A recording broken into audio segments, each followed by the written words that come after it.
Morning. Good morning, everybody. How are you guys doing today? Good.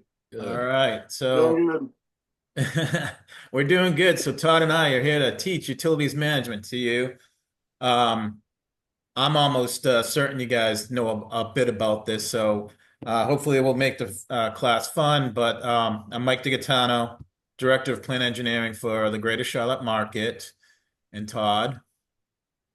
Yes, I'm Todd Weevil, managing manager here at Kernersville Medical Center, and looking through the faces, I think I recognize everyone, and I've got to know several of you through teaching these classes over the past several months. But I've um, some of my background is I've actually led the Novant Corporate Utilities Committee. I don't even know how many years now. I'm thinking probably six or seven, 5 to 7. I don't know. And I've enjoyed doing that, and I've been the plant engineering manager here, so involved with the utilities aspect here, and worked at Forsyth for a number of years and learned a lot there as well. And I'll say one other thing. This is my first time teaching a class, so nothing from the peanut gallery. Okay, Matt, Brian, all you guys. All right. Not for me. All right. So as we always do, we're gonna pause here and talk about our cause, Novant Health, to create a healthier future, bring remarkable experience to life. Well, obviously, hopefully we all are aware, of the cause that we have: discover, empower, thrive together. So And just some housekeeping. I'm sure you've seen this slide several times, but just a formality here. But just a reminder to keep all your cameras on if possible during these sessions. Please participate. This will go a lot smoother, and we'll get a lot more out of it if we can all actively participate. Mute yourself during emergency call if you need to step away from class. And I know in our roles that's not uncommon at all. So understand, but please, if you have to take a call, mute your phone. If you have a question, and you're just raise your virtual hand so we can answer that question, or if you just want to contribute. Please engage in discussion respectfully without interrupting others and dominating conversations. I don't see that happening, but just a reminder of that. And please, just a reminder, encourage diversity through healthy debate. We will take breaks around every hour, depending on how long, maybe a little sooner, a little bit later, but we'll try and take a break at least every hour. All right. Hold on just one second. I will start the class on this slide. So, CMS requires that all hospitals have a plan for utility failures, and this is found in the COP participation section 42.15, which pertains to hospital emergency preparedness for all hazards. And then within this, there is a section for utility failures. So next slide.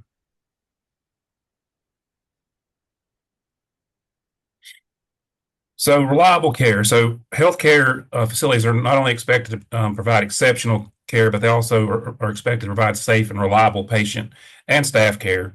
And to satisfy this, they must plan appropriately in response recovery activities during any type of utility system failure, whether it's critical or non. The facility's utility management plan outlines these responses and recovery responses and actions in the event of any type of utility loss. Next slide. So CMS, they mandate that we have certain emergency utility requirements in our COPs for all healthcare facilities, which includes hospitals and ambulatory centers. So hospitals must install, first of all, emergency power and lighting in their ORs, in their recovery units, their ICUs, EDs, and stairwells, or paths of egress, which includes stairwells. So you're going to have light all the way till you can get to an exit. In areas where this is not required, such as a standard patient room or waiting room, that unit is required to have battery lamps or some type of flashlight. They must have those available. And there must also be emergency connections for gas and water. Typically, those are on the exterior of our buildings, and we have those labeled. So in the that we totally lose that we can call the resources in to connect to those.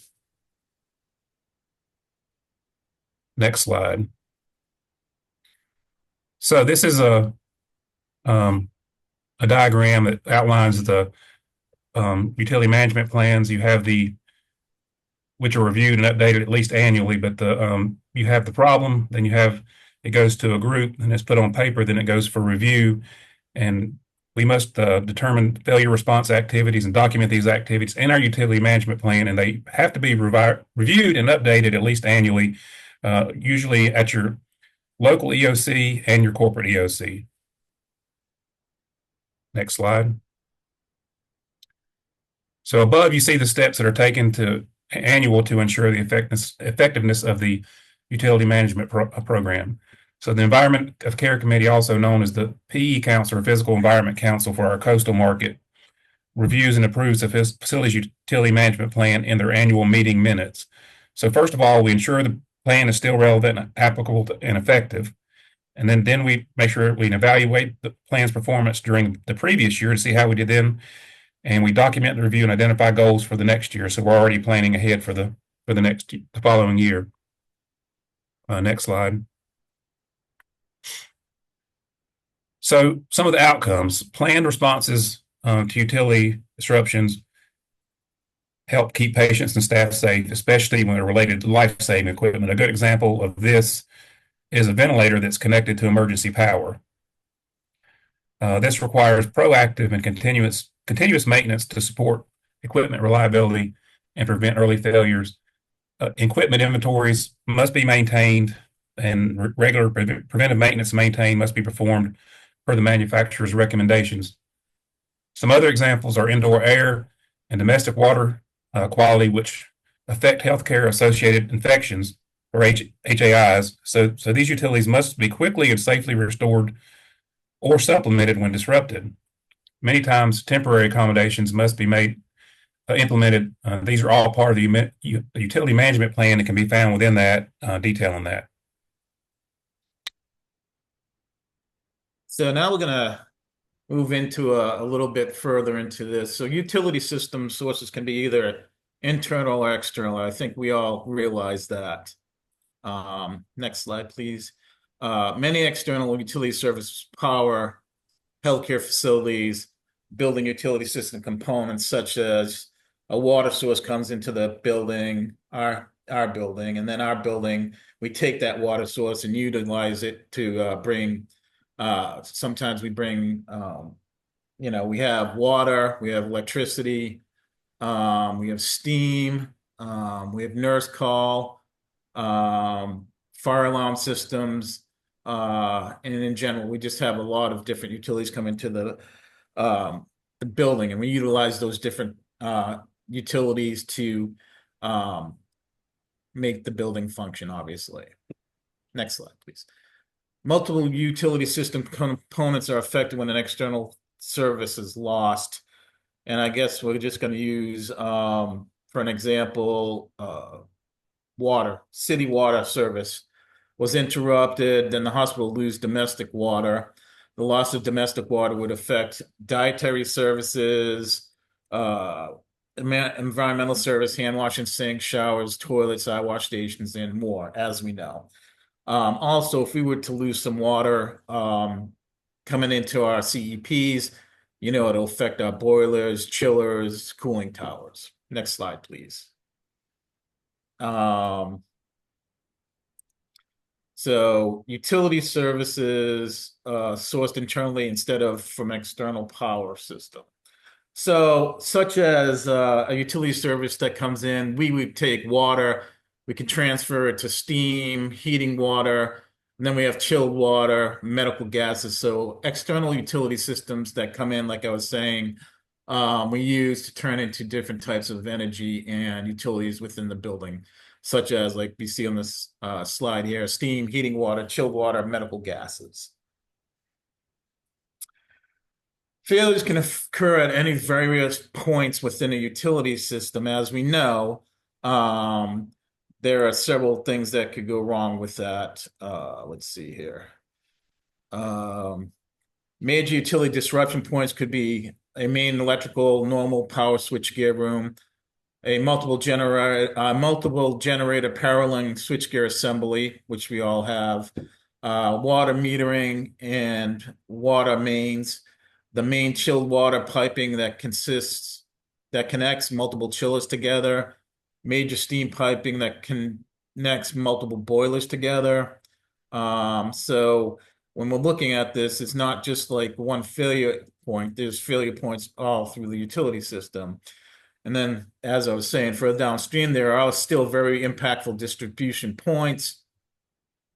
These may include electrical risers, operating room, critical branch, automatic transfer switches, emergency motor controls that serve isolation rooms, exhaust fans, domestic and cold water risers. And I think you guys get the point. There's many areas that you could fail down the line. Building automation stuff, HVAC stuff. So I think we've seen that before. So we can, next slide, please. So risk assessment. So all the failure points are identified in a risk assessment. So we like to take, do a risk assessment on equipment.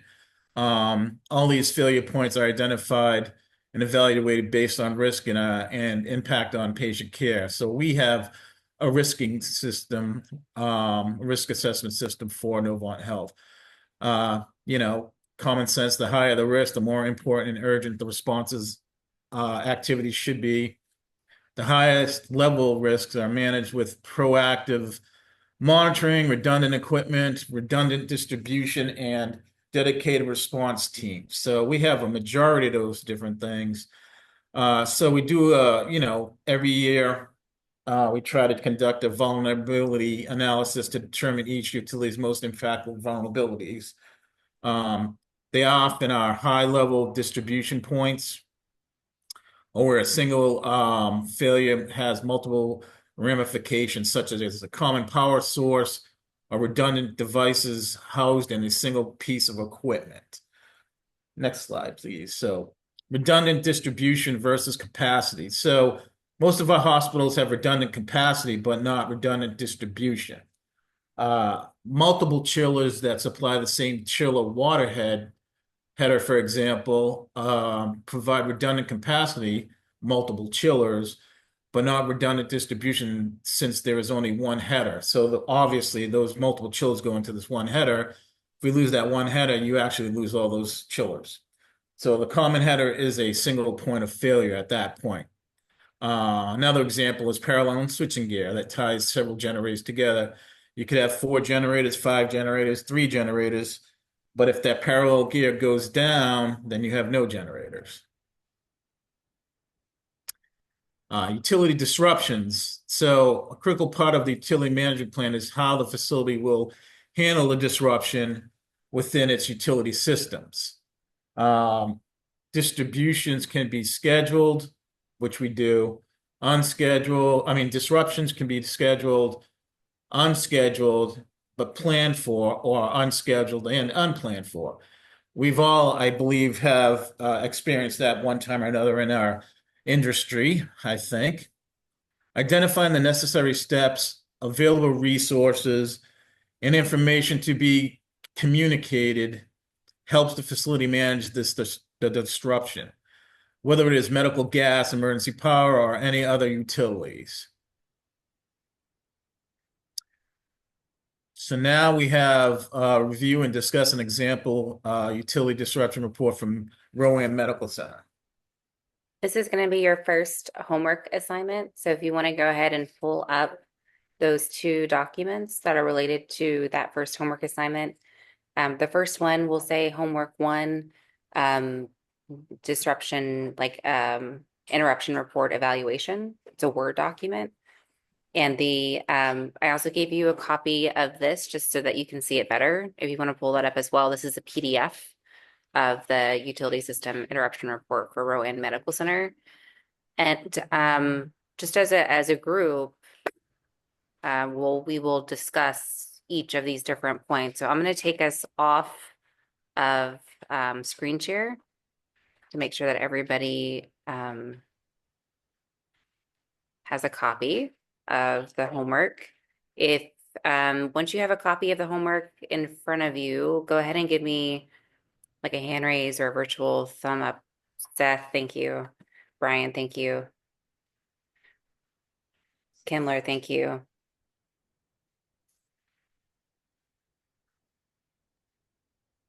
Casey, Lindsay, thank you. what did you call the other document that we're going to refer to? Gary, thank you. I called it, that's great. They both say homework one. One of them is like an evaluation. So it says like interruption report evaluation, and the other one is just like RMC utilities interruption report. It's a PDF. So you have a Word document and a PDF. You see it? I got you. Yep. Great.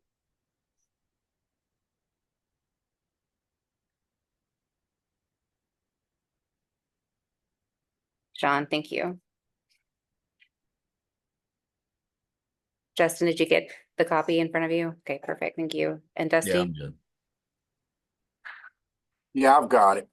Awesome. And Matt Daniel? Yeah, okay, cool. All right. We're good to go. Who wants to start with the first question?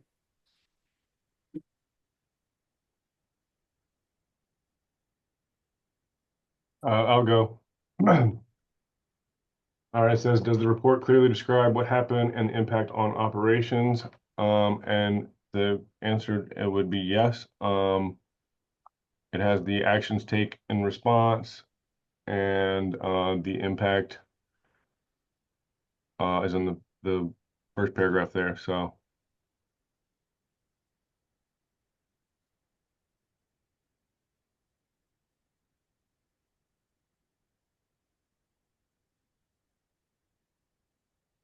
Does anyone disagree with Seth or anything? Anyone want to add anything?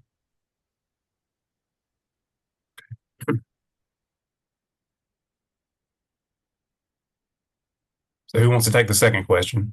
What key pieces of information are included in the report?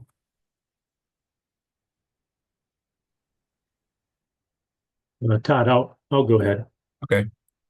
Just reading over it, it has I see the dates, what system was impacted. The whole hospital looks like it impacted on that unit. It says what location, Tower B, and then it goes on to say what action was taken. But I know that's probably further down. But that's what I would take as key pieces of information: location, time, how's it interrupting probably patient services, which it looks like that would be, I guess everybody for that brief period of time, and when it got restored. So that's just from reading it really quick what I can read or what I can get from key pieces.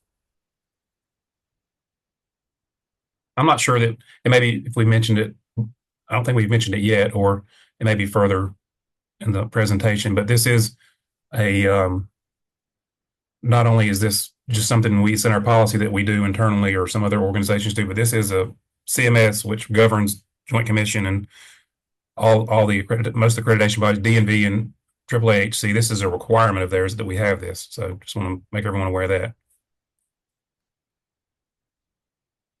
How about question 3?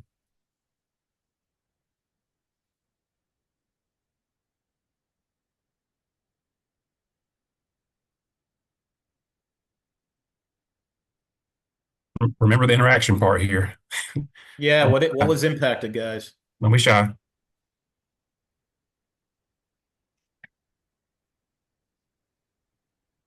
We'll take it. Are there any details missing from the report that would help provide a fuller picture of the event? I've done a lot of these reports, and we don't use this exact one, but it's almost exactly everything that we put on ours. Only thing that is missing that we use is at the bottom. It asks if this was a type 1 situation or a type 2. I forget, a type 1 could be leading to loss of life. If not, type 1 could lead to a loss of life. A type 2 could lead to a loss of life if not acted upon. Is all it's missing from what I usually do. But other than that, yeah, it looks good. And I think that, good point. But I think that it may actually be covered, although we don't spell it out as type 1, type 2, but it's under the severity of impact. The drop down box there, I think that Okay. that is an option. It's spelled out as critical or life threatening, but that's a good point. Anyone see anything else missing? Doing And it's this not, it's type not, it's of, not, actually doing this exercise is good because we might notice we might have to add stuff like you just said, Todd. yeah, and that's what I was going to add, Mike. It's not, this is not we're trying to stump someone and see what's missing or anything like that. We're actually asking for your input. So we may see something that we need to add or take away because Yeah. we To constantly adjust actually, things. improve this report, add value to it. Anybody want to take the next question? I'll take it. I'll take it, Mike. Okay. It says, which systems were affected by power outage and how were they addressed? The electrical systems were impacted and they were addressed using backup generators. And then this generator or the air handling units were reset. I think it's at the end of the power restoration. I think is what it says. Actions taken. And I think that's about it. Yep. I see that, I guess it's not a system, but it's part of it's the OR. The OR was affected because they didn't want to perform something while on emergency power. So a schedule change for a surgery. So So I'd say yeah, that. and you bring a good point up, Sean. Our policy states when doing surgery, you should have two sources of power. And if they're in surgery and we lose power, they're instructed to finish the surgery and button it up, but we don't start any of the cases unless we have two sources of power.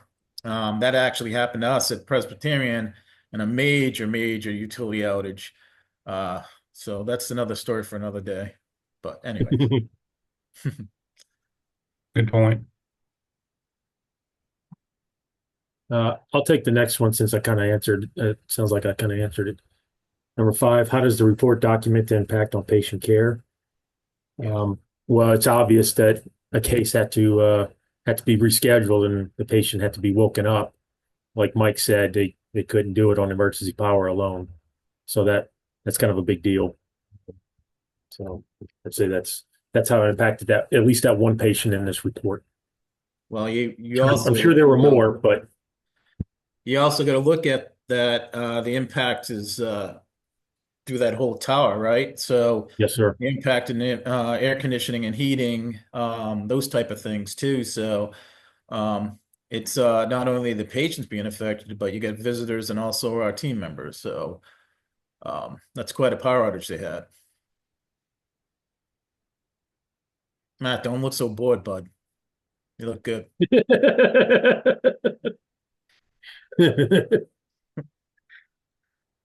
Who wants to take the next one? Let's go. So I'll do, does the report adequately describe the actions taken to address the disruption? I would say yes, as long as you're putting in a detailed description on, when it happened, what taken place, and what the resolution was. I will add one other thing to that, and I think they could have probably added a little bit more to that.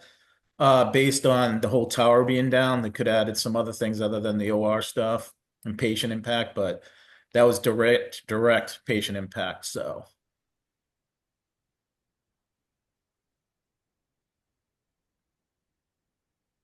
All right, what do we got next? Question 7.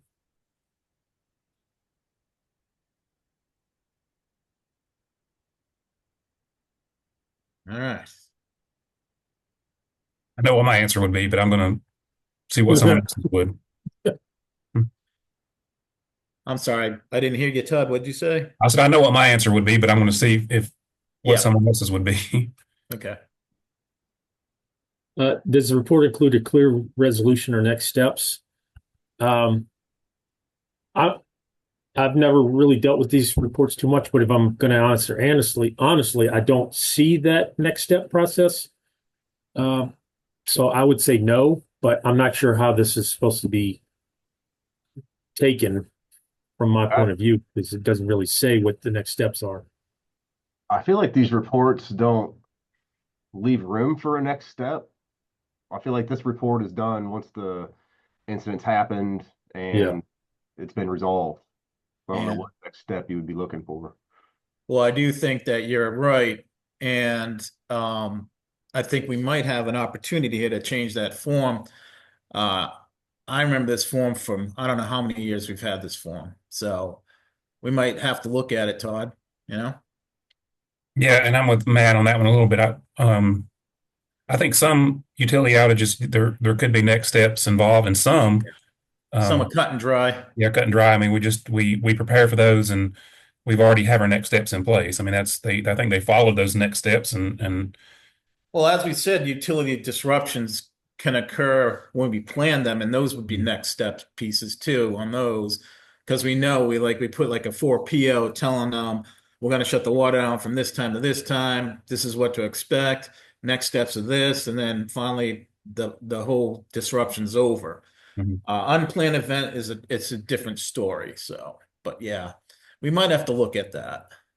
I think it might be good to add something along the lines of are next steps needed, and if so, what would they be? I mean, because sometimes in some situations there would be, and some there wouldn't, in my opinion. But Yeah, and in my opinion too, though, if we're teaching the class right and we want to yeah, teach them these type of things to look for, I think we probably have to adapt the report to this education. So yeah. it's something to be there, look at.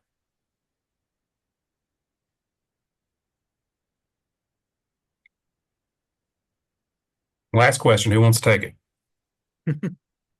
I'll take it. So 8, if this happened at your facility, what additional information would you include in the report? So for me, I think it kind of leads back to what you guys were just talking about for question 7, but I think you look at mitigating steps, maybe a little more detail on exactly what happened to cause this power outage other than the tropical storm, but what exactly caused it? Was it a tree? Was it a car that ran into a power pole? Whatever the case may be. And, would there be mitigating factors that we could put in place to stop that going forward? Do we cut trees? Do we, whatever it is, to help alleviate some of that maybe? Well, Justin, good point. And a lot of our hospitals have redundant feeds from the power company, right? And I know a couple of facilities that do not. So, if the power goes out at one, let's say the facility had a source of power for electrical, it might be worthwhile trying to find another source, even though that expense is very high, obviously. Um, so there's one thing you can look at, just like you're saying. So if a tree hit something and knocked power outage, you'd be switched over to the redundant feed. But if you don't have that, then you'll be at the mercy of the power company. So.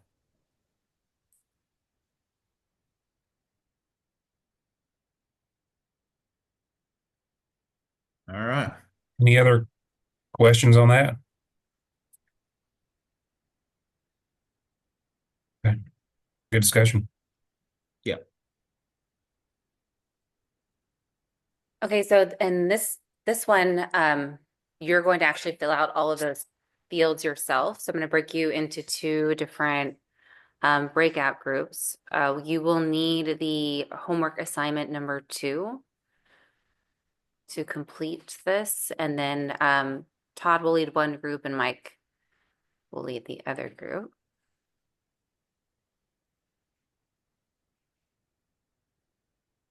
Okay. No, I'm getting the room set up right now.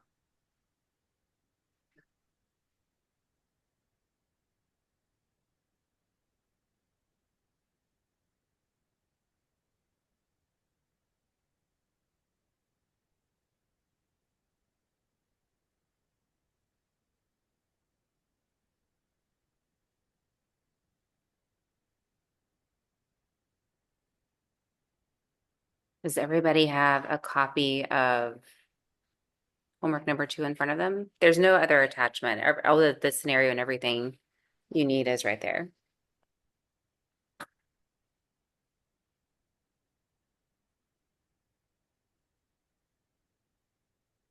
Okay. And I'm going to go ahead and put you in your breakout rooms. I'm going to give you 10 minutes for this discussion. I'll give you a 2-minute warning. If you happen to get done before 10 minutes, just come back to the main room. I don't want to waste your time, and we can advance the class sooner. But if we end up needing more time, you know, we can talk about that as a group, but we'll check in 10 minutes.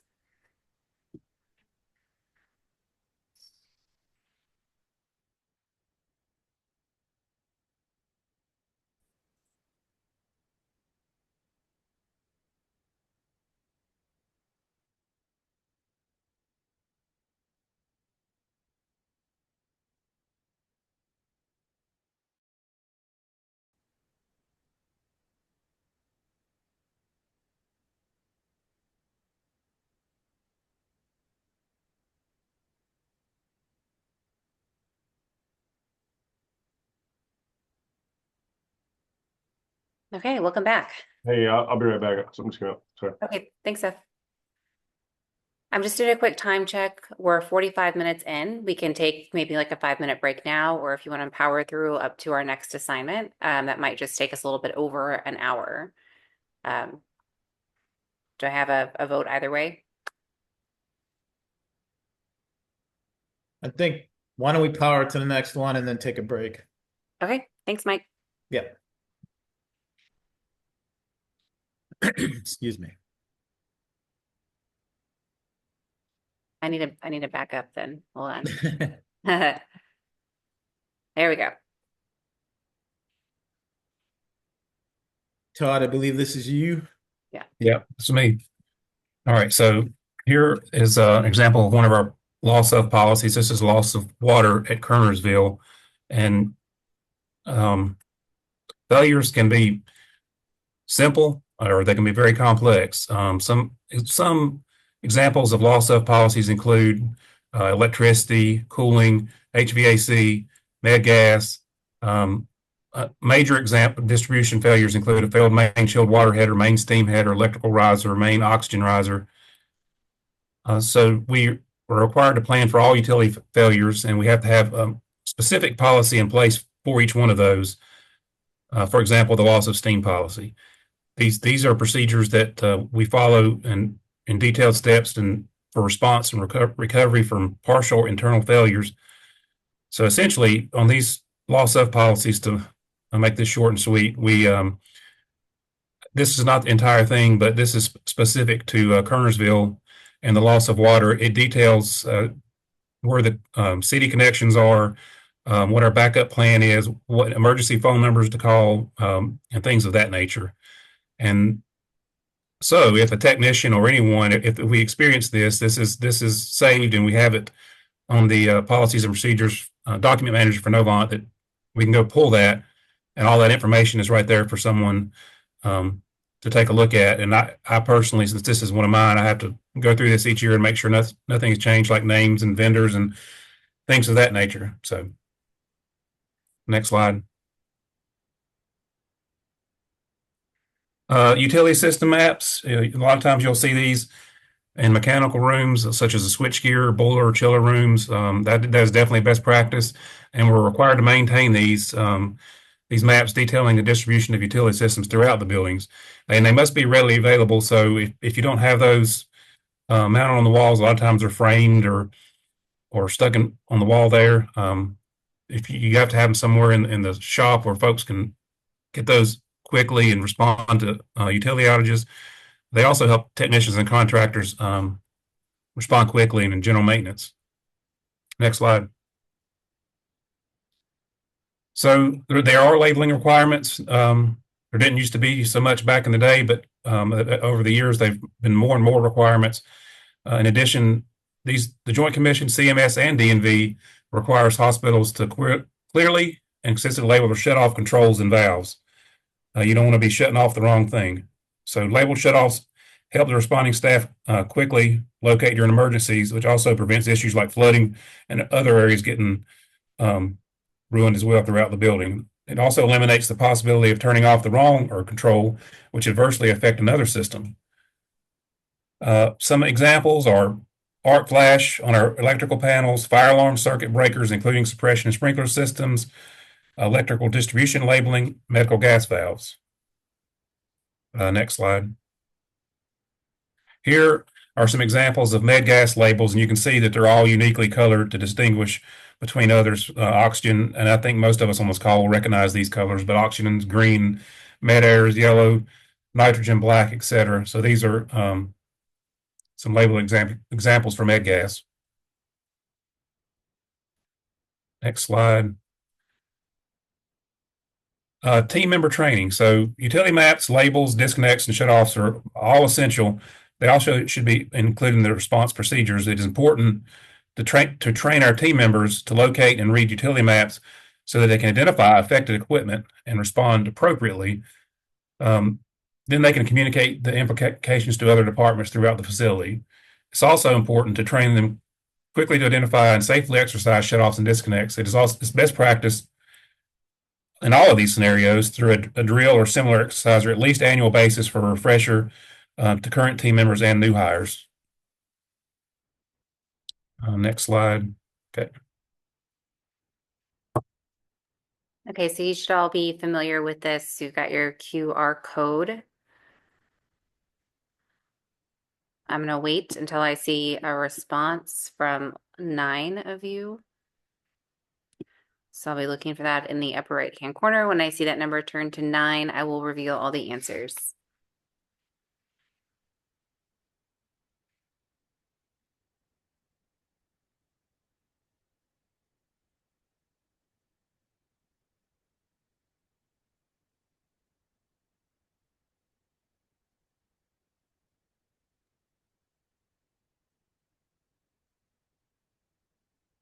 It should be multiple choice, Lindsay. No.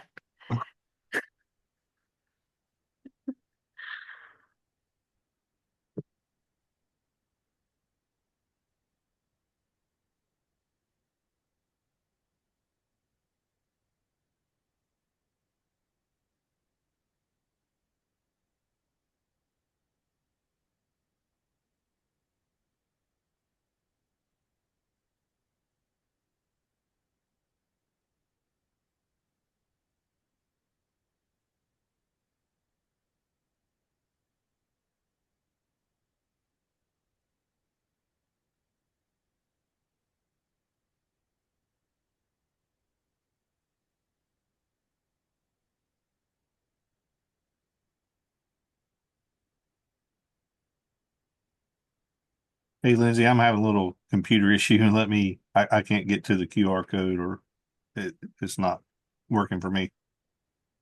On your phone?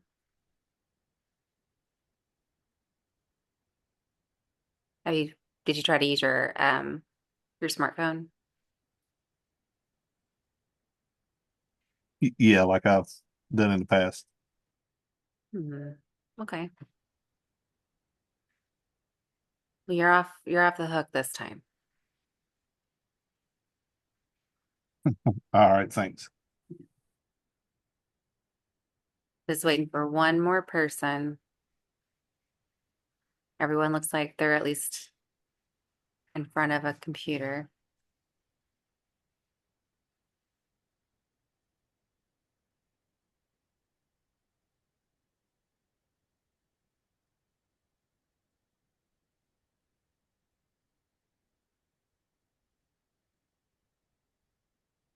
I keep getting a connection error, Lindsay. I don't have a good signal in my office. Okay. Well, I know you know the answer, Brian, so you're off the hook. 99. There you go. All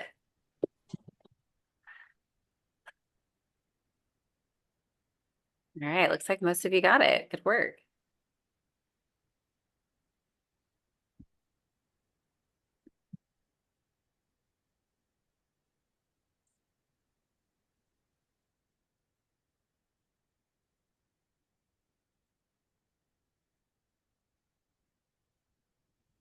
Okay. All right. So this is the NFPA 99 Chapter 4 risk assessment process. There are many factors to consider here.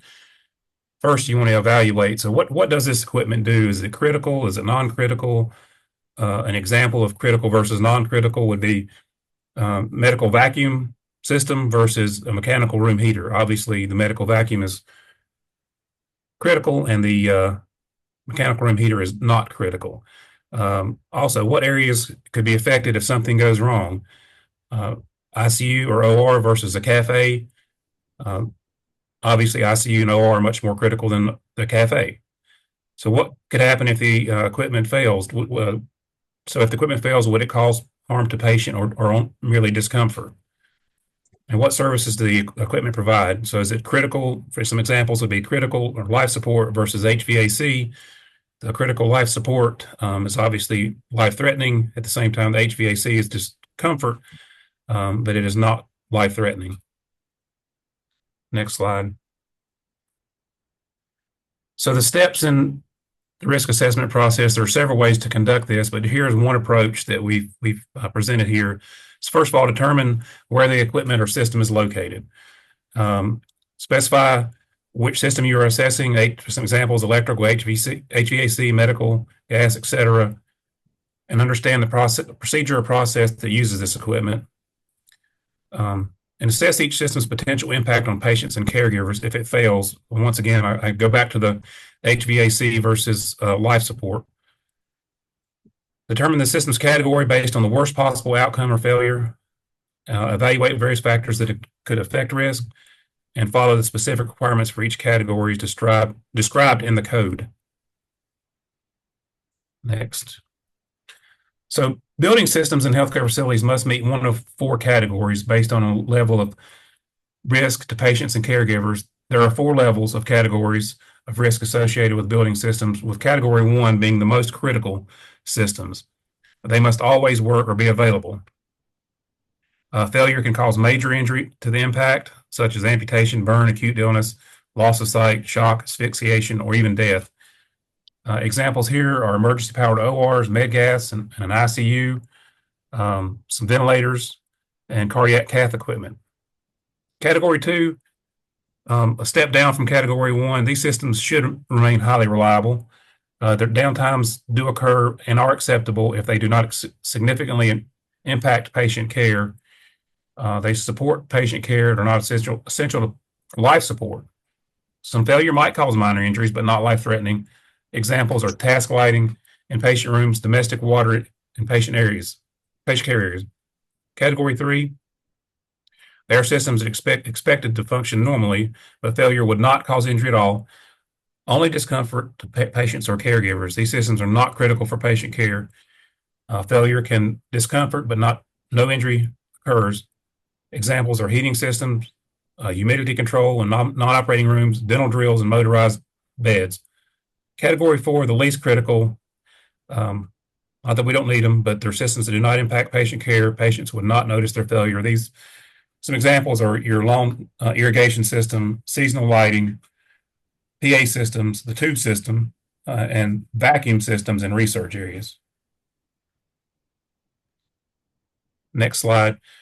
So FHI is a company that evaluated Novant Health's assets, essentially. When they did this evaluation, they went through some questions here that were like, what does this asset serve? What is the likely outcome of the asset's failure? How quickly can the asset's service be restored? And what are the asset's maintenance requirements? And when they did this assessment, they created a rating based on all this. So you can see the numbers over here, and I'll show you on the next page what this looks like. So we have an example here of the risk rating, and you have a duct detector, and how you score this is the utility application is 8, risk is 7, redundancy 3, maintenance 3, and a high score of 21. And the big thing is the NFP 99, what we just discussed 1 through 4 risk ranking of a 1. So that's essential. This information is maintained in a software known as Origin. that Novant uses, which interacts and communicates with the Works Hub, our work order system, and also our database for our PMs and our assets and our inventories. And it also helps with continuous reevaluation of capital planning. So I think we cover that on the next slide about capital planning. So I'll move to the next one. Okay, so with that information from FHI and Origin, the capital renewal is a systematic replacement or upgrade of infrastructure to maintain performance and reliability. So it's closely tied to utilities management because utilities are essential to supporting patient care. So it's better to be proactive and not reactive.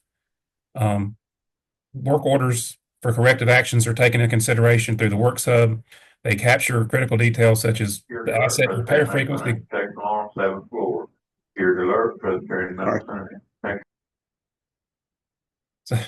So such as repair frequency, cost, and the downtime associated with that. This offers valuable insight into asset performance and reliability and enabling informed decision making when it comes to considering replacing versus repair. So I give an example of a chiller I have here at Kernersville. It's now going on 15 years old. Over the past 2 years, and this is an FHI index, we have spent roughly probably 1/3 of what it would cost to replace it. So now, with that information and the information retrieved through the work order system, I've got quotes to have one of those replaced, and I'll work with Ken and Chip to do so. But the workflow begins with a FHI risk assessment and then goes through Origin and the Works Hub, leading to annual capital planning and budgeting. So we have to, like I said, once again, we have to be proactive rather than reactive. We don't want to keep throwing money at a piece of equipment that's really past the end of life, and we're spending more on it than it's actually worth, or it's just better to replace than you'll have that another good 20 years to go. So you have your historical repair and service data. Facilities can identify assets which they want to, or recurring high cost issues, and they look at replacing that. Next slide. Okay, so we'll go through this activity. It's homework number 3. There is not another handout that goes with it, so it's just the Word document. I think it's just like risk categories or something like that in the title. You'll say it's the only one with homework number 3. I'm going to put you into your breakout rooms again, and then you can have a discussion about how you're going to assign each of those assets. What you'll do is first identify if it's a category 1, 2, 3, or 4, and then justify why you put it as a 1, 2, 3, or 4. If you want some help, I highly recommend going back a few slides, and I'll show you which one. Go back to this one in your slide deck, and you can reference that as you make your justifications. I'll give you 10 minutes to complete this exercise. It's about a minute per asset. If you get back early, then you'll go to break early. So just keep that in mind. Lindsay, how long is break usually? It's either like 5 minutes or 10 minutes. The Okay. first usually a 5-minute break. The second one's usually a 10-minute, but we can make the first one a 10-minute if we want to. All right, thank you.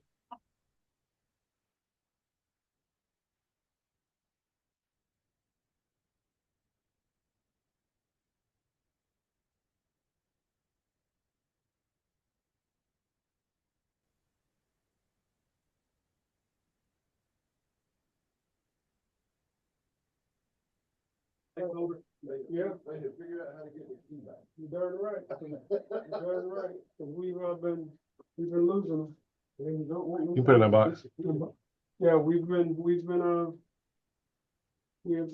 people have not been returning Guys, our keys, man, so. I'm gonna close the other room and bring everybody back. Were you able to finish the assignment? Yep. Okay, good.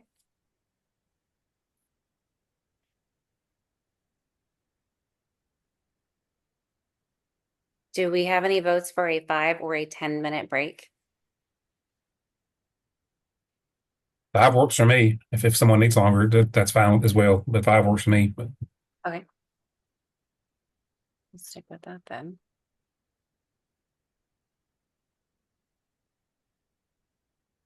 Looks like we beat the other class, so we can go ahead and start early. You can start early. I'll let them know when they get back to come back in 5 minutes.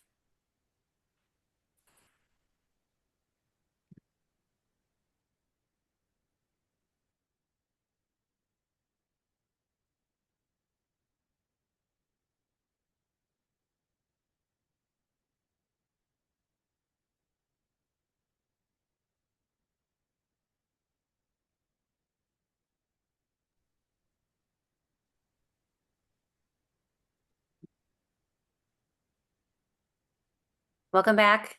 The other group, the other group started their break. So we decided 5 minute would be sufficient. So we can just see you here 19 after the hour. Is that okay? Yep. All right. Thank you.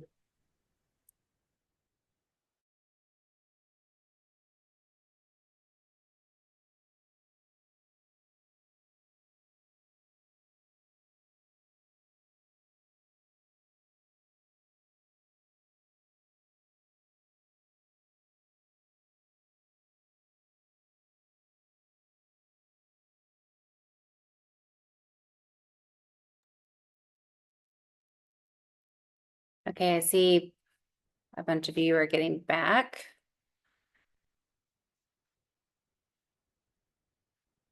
We are going to start with the 4th homework assignment. So again, you'll go into your group activities. This one has 2 handouts that go with it. So you will see one Word document that says, actually this one, it says homework number 4 and like FMC air handler tower replacement. And I can't recall if this one had the graphic that went with it. Need to double check.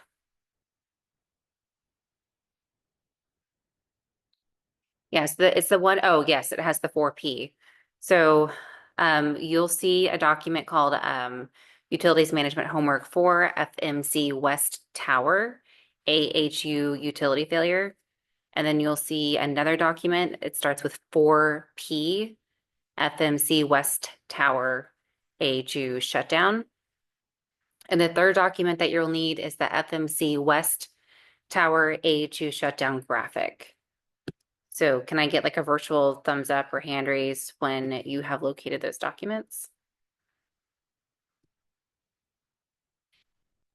What was the third one, Lindsay? It's the graphic. It's like a PNG file.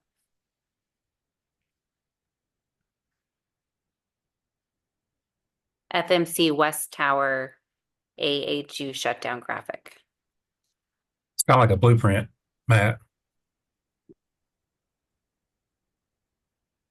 All right, Justin, got you. Thank you.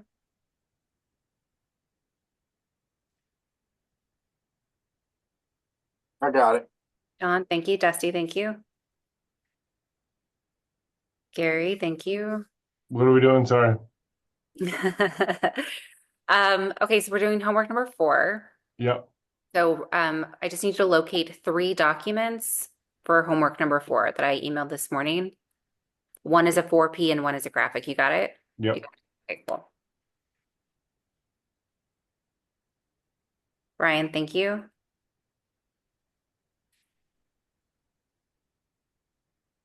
Casey, are you good? You still looking for him? You're good? Okay. And then y'all will let we'll let Matt Kimler know what's going on when he comes back. So I'm going to open up your breakout rooms. This one is going to be 20 minutes. And you might end up needing more time, but we'll check in 20 minutes. I'll give you a 5-minute warning. So same breakout group. You'll work through that Word document, answer the questions. Scroll down though, because there's a whole timeline that goes with it. So that starts on the 2nd page. You don't want to miss that because then you can get the whole like documentation of like when things happened and how they happened. So make sure you scroll down on that first one. And then the 4P, of course, has the 4P information, and you've got the graphic too. All right, so 20 minutes. I've opened the rooms up for you.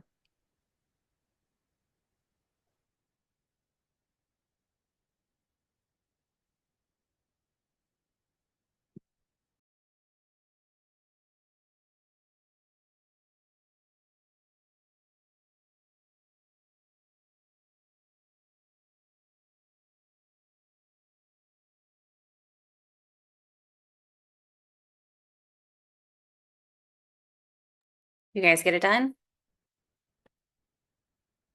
Little hiccup. Oh, what happened? So I didn't. So the homework assignment, I didn't read all the way through it. We went off the 4P, Okay. and basically we came up with certain scenarios, what areas might be affected, like isolation rooms. We just were thinking outside the box. Isolation rooms, then you got whatchamacallit? Uh what was it, guys?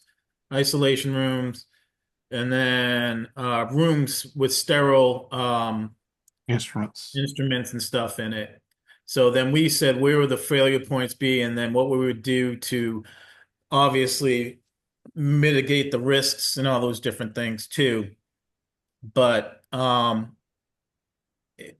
they understood the process. Then we went back and looked at the homework piece in it, and it said there was a temporary unit coming in and all those different things. So they got the gist of it though on how to do it. My bad, Lindsay. It's okay, Mike. It sounds like it was still a good discussion. Does anyone have like anything they want to share or follow-up questions about the homework assignment? Maybe we can have someone from each group sort of be the spokesperson about how they responded to the questions. Good idea.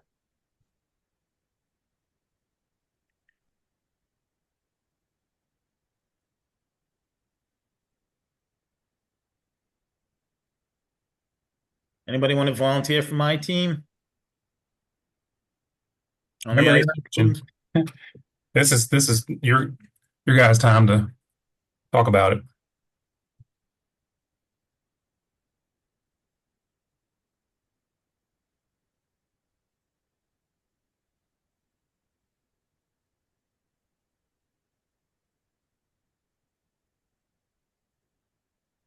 Nobody? What are some of the failure points that each group came up with? Well, in our group, we sort of thought outside the box, and sure it was research, but didn't know for sure. But Yeah. rooms add pressure relationship, like clean utility rooms or something of that nature that need to stay positive if you're cutting the air handler off or what have you. And then also the isolation rooms as well. And moving the patient from an isolation room would be the first step that we decided would be the best route to go if it was available.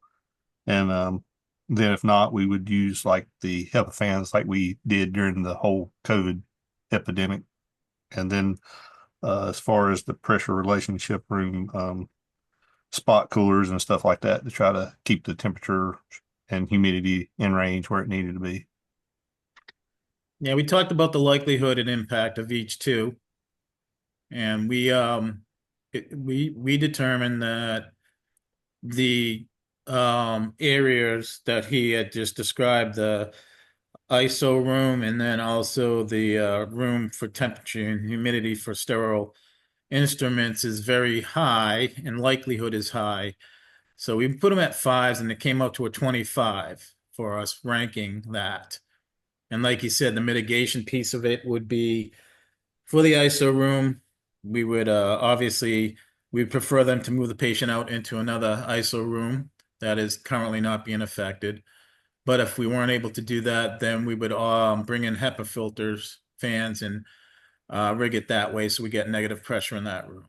And then obviously that sterile storage room, we prefer them to move those instruments to a different sterile storage room that is not being impacted, but If it's being impacted, we bring in spot coolers and maintain the temperature in there and make sure the humidity doesn't go out of range. So Thanks, Mike. And then maybe we can hear from Todd's group about how you approached it.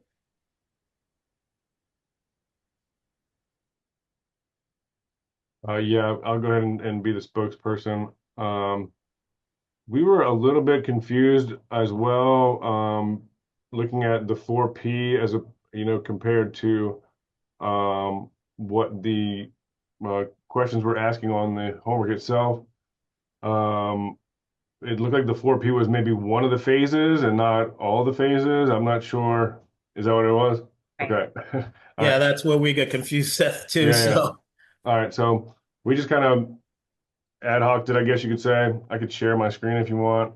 Yeah, please. Let's see if I can do that.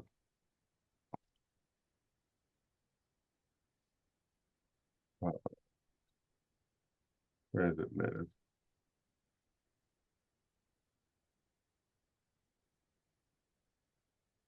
Yeah, so we said that it's going to affect patient rooms on the third and fifth floor, according to our 4P there. And then the contingency plan, we didn't have one, but we saw one from up here on phase 4. But we just said that there was none according to this 4P. And then how can communication risk delays? So we're talking about our shutdown that we had there, or the 4P that we had there was, knowing what areas were shut down or lessen impact on patients, and we can move around patients as needed. And then for the failures for each phase, we said that there'd be dust blowing around whenever you move transfer duct around. There's going to have dust stirred up. And then same thing as you guys with the test and balancing of the pressure relationship. One said that it was kind of near the ORs, so we were kind of hesitant about the pressure relationships and suite there. And then same thing with phase 2, because you're kind of just finishing out moving those ducts, and then you can start replacing the coils in 3, and so that's when phase 3 said that some of the coils might be leaking that were replaced, and then again stirring up the dust. And then in phase 4, the air handling unit might not have the capacity to serve the area, and then the coil replacement did not go as planned, and then we did our impact study over here as well, our risk analysis rather. Great, thank you, Seth. One of the activities that we wanted to make sure we did was to evaluate how others have responded. Obviously, this was a pretty significant disruption. We're going to see another one though about a chill water project, and we'll talk about how they handled it with the timeline that's provided there. So does everyone feel comfortable with the homework assignment? Any other questions or thoughts before we move on?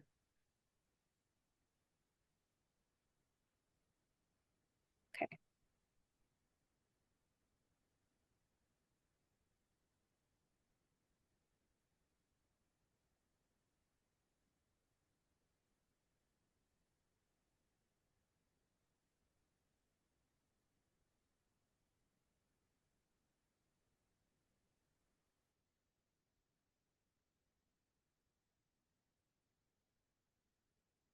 I was muted. Sorry.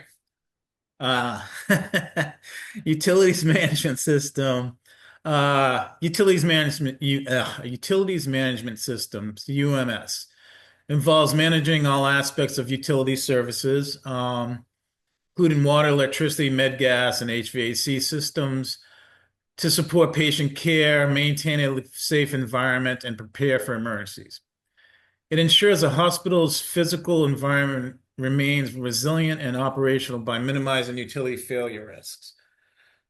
So we have DNV and the Joint Commission, both one and similar to each other, doing accreditations for hospitals per CMS, and the Joint Commission's EC 020501 states hospitals must hospitals must manage risk associated with utility systems to meet patient care and operational needs by ensuring utility systems design, installation, and ongoing management comply with NFPA standards.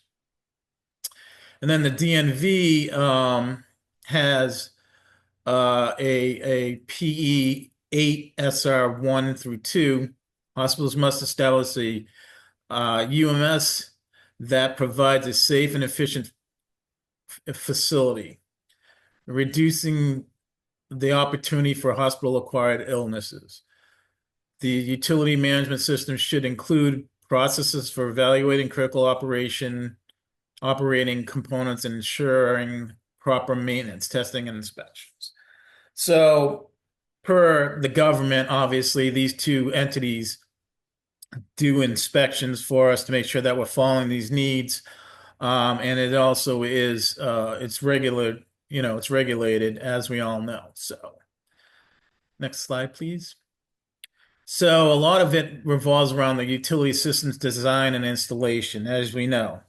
So while the Joint Commission provides explicit guidelines for designing and installing utility systems to ensure they meet NFPA standards, DNV focuses more on the ongoing management and maintenance of these systems once they are in place. Hospital accredited by DNV must still comply with relevant local and state and federal building codes, including the NFPA, but DNV provides a different level of prospective detail for design and installation than the Joint Commission. Again, the Joint Commission EC 02, 05, 01, EPs 1 through 2 state that hospitals must design and install utility systems in new buildings and modify existing systems to comply with NFPA 99 risk categories 1 through 4, like we just discussed, right? So these requirements cover the med gas system, electrical and equipment systems, and explicitly state that utility systems must be designed and installed to meet patient care and operational needs. Oh boy. So here's where Lindsay wants you guys to go in. And how often should a facility's asset inventory be updated?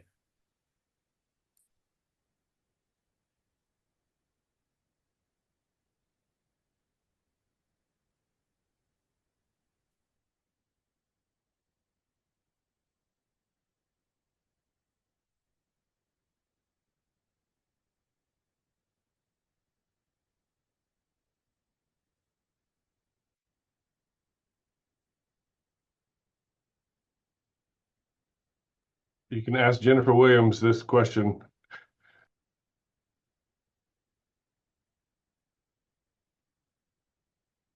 You would know for sure.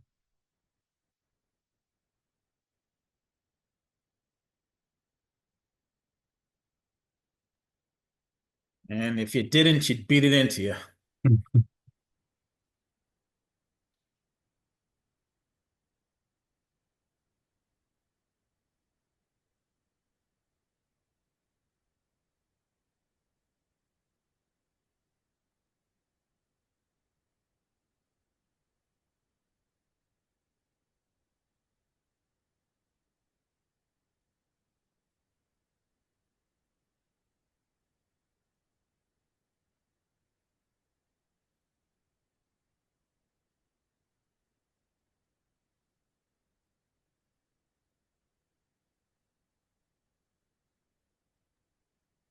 All right, so we've got several votes for annual or yearly.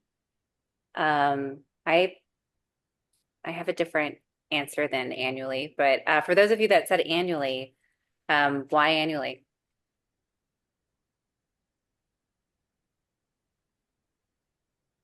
That's when I get my annual assessment to check my inventory. I mean,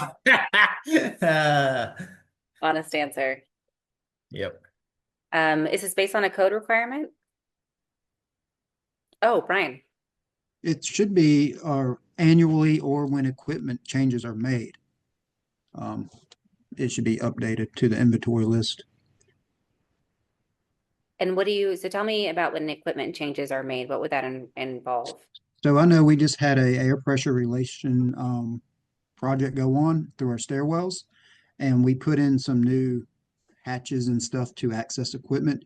And I know that Brian Deaton came around and he was working with Jennifer to apply new PMC inventory stickers so she could put that back into our system so we could have the updates. So that's what I'm basing my answer on, of what I saw happening. So you added some fire rated hatches. Well, they did a whole, and Mike probably could speak better to exactly what all was done, but we had to have they had to install some fans to pressurize the stairwell itself and the hallway and stuff like that. So that added to the inventory. One thing we can also look back on our little activity that we just did at Fire FMC is they replaced an air handler, right? Mhm. So you have to update that inventory to meet that new air handler and remove the old inventory, the old air handlers, such as when they took it out, correct? So he's partially right when you talk about when equipment changes are made. That is a piece of when the inventory needs to be updated. What else do you guys think?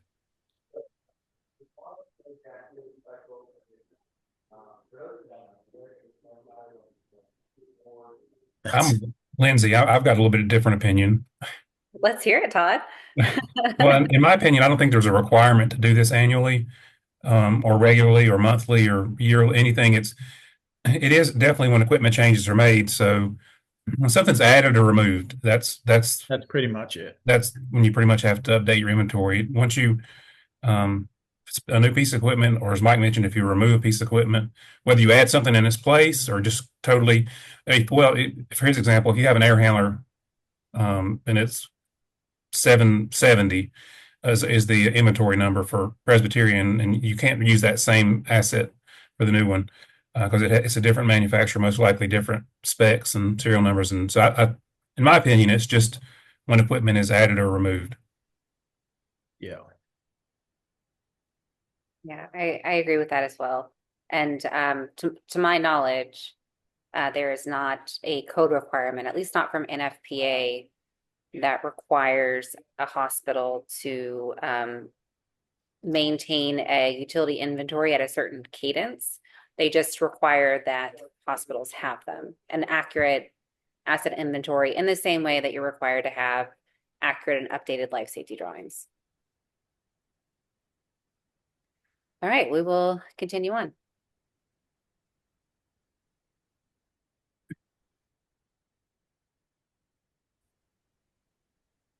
Asset inventory, huh? So asset inventories, so the CMS requires hospitals to maintain written inventories of all their operating utility system components or subset based on infection risks, occupant needs, and critically to patient care. So the Joint Commission requires an inventory of all operating components. DNV requires all facility and medical equipment to be listed in an inventory with a record of maintenance activities. So we have to have a written inventory of all components of utility system. So just like we were talking about, the hospital evaluates new types of utility components before initial use to determine whether they should be included in the inventory. So not everything is included in the inventory. So just the components that are the risk, meet those risk criterias that we have. So when the hospital, the Joint Commission ECO 20501 EP3, it states for hospitals that use Joint Commission accreditation for deemed status purpose, the hospital maintains a written inventory of all operation components of utilities systems. DNV is physical environment standard PE8 equipment inventory. Pretty similar to the Joint Commission and so basically all hospitals, facility, and medical equipment, regardless of whether it's leased or owned, and regardless of whether it is maintained according to the manufacturer's recommendations or is in an AEM program, is expected to be listed in an inventory, which includes a record of maintenance activities for low cost, low risk equipment, such as housekeeping, cleaning equipment. These inventories really don't have to be put into, let's see. Actually, wait a minute, I screwed that out, I'm sorry. This is for DNV, yep. Some housekeeping and cleaning equipment, it is acceptable for the inventory to indicate under one item the number of such pieces of equipment in the hospital. So you don't have to, if you list a housekeeping piece of equipment for some reason, vacuum cleaners for cleaning patient rooms, you can just have one listed, but you might have 15 vacuums. Okay, next slide, please. Asset identifiers. Is this me? I think this one's me, Mike. This is you, yeah. Okay. So as it states here, the DNV and Joint Commission, and to my knowledge, any accreditation body under CMS, these two and HHH, either ones I'm familiar with. As far as I know, any Novant location uses some sort of these or one of those. So they recommend these as identifiers for your asset inventory. So first thing is the unique identification number. We're all familiar with the barcodes. I was looking for some of my desks. I was going to share that I don't have any. I think I left them out. But anyway, it's a unique number with a barcode, and I know that we are moving away. We are moving. We've talked about it for years, but now we're actually implementing the scanning of those barcodes to complete the PMs. So there's scanners on phones, and I know Jennifer has that operational at some locations, but not everywhere, not here, but you may have it at your location. Along with that is you have the equipment manufacturer, the model number, and the serial number, so it can be identified through that. A description of the piece of equipment. So, for example, if it's a chiller, if it's a boiler, it's a med gas panel, whatever the case may be. The equipment location. A lot of times this will be first floor, basement, main hospital, for example. Identification of the service provider, and this would be the vendor that we would typically use if needed to work on this piece of equipment. Acceptance date, that's the date that it went into service, or you received it from the vendor or it was installed, and any other additional information useful for proper equipment management. And I know, well, I'll show you later on her form, there's a few other things that she requires, but like a technician assigned for the PM. Next slide. Seth has his hand raised. Do you mind if I Okay. take? Yeah. I just had a question about when they like go through your asset or identifiers and all, like, do they just kind of randomly select things during a survey? Is that how that works?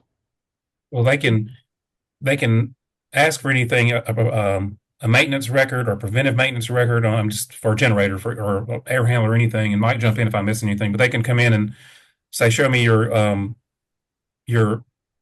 information on this piece of equipment. You should have that asset number on that piece of equipment and be able to and go pull that and present that to them. A good example of this is, and it's happened quite a number of times, something as simple as a fire extinguisher, right? They're going to go walk around and see, obviously, if they're checked monthly, but they're going to look at that asset tag. Hey, I want to see the annual on this one. Go get this asset tag number. And he might pull or she might pull a random amount of those. Even like our exit lights, our battery operated, those type of things they really look at. And they'll say, hey, I want to see what the maintenance has been done on these pieces of equipment. So, yes. All right, cool. Thank you. They additionally might ask not only to see that the maintenance, but they're also looking at 100% maintenance or PM, like 100% PM completion for your category 1 assets. So those high risk assets, especially require a 100% PM Yeah. completion rate, so they might be looking for that as well. Yeah, and not only complete, but complete within the required time frame. So if they're a monthly, then monthly, if they're semi-annual, whatever the case may be. They normally do a lot of that on the medical equipment, mainly when they're doing a survey. And we'll talk about medical equipment this afternoon. We'll get a little into AEM. And so we'll also talk about asset inventory as it relates to AEM and temporary equipment.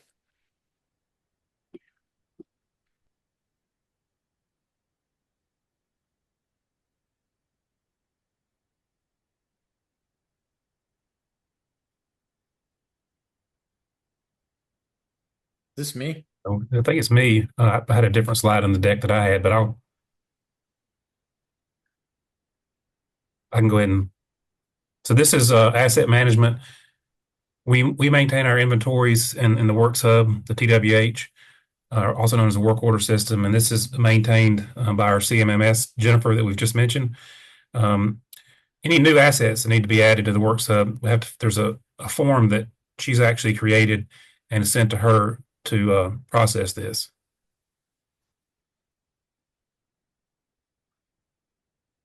So, I will stop sharing for you. okay, I've got the form. You got it pulled up? I will. Yeah. Who in here has completed one of these forms? Asset inventory update. Okay. All right, a few of you. I didn't see who raised their hand, but I saw Mike and Justin. okay. All right. So this is an example. Can everyone see that, or do you make it a little bit bigger? Maybe a little bigger. That's as big as I can go with it staying on the same screen. Does that work? Thank you. All right. This is just an example of some air handlers that we added a year or so ago during some construction here at Kernersville. And as we talked about earlier, these are the identifiers. So here's your building, and it's KMC Main, and the fourth floor is the location. There is no room because it's on a roof. Your manufacturer, there was no model number, but because they were custom built, but it was a serial number.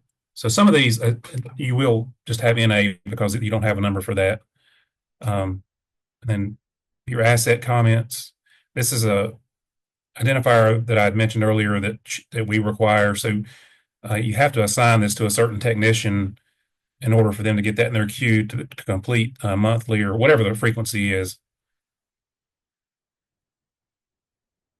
And some of these, I mean, this is more along the line. If there's a PM, some things just about everything has a PM. I'm trying to think if there's anything. But anyway, so here's the next due date. I must have sent this to around July of last year. It's purchased in March. I don't know the cost of the equipment. Sometimes you might, a lot of times you won't. A lot of this is not applicable, and here's the vendor that installed it, and we would call them within the warranty period. After that, we would maintain ourselves or call someone else. So any questions on this one? What's Jennifer's normal turnaround time for getting your inventory updated? Pretty quick, unless she's really overwhelmed with something else, but she tries to get it. So if I sent this to her July 1, she'll have it. Well, maybe I sent it 6/1, I'm thinking, because I said next due date 7/1. She typically has it in their queue by that next month. And if you send it to her on June the 30th, she's probably not going to likely get it. But if you send it to her fairly early in the month and schedule it for the next month, then she'll have it in there.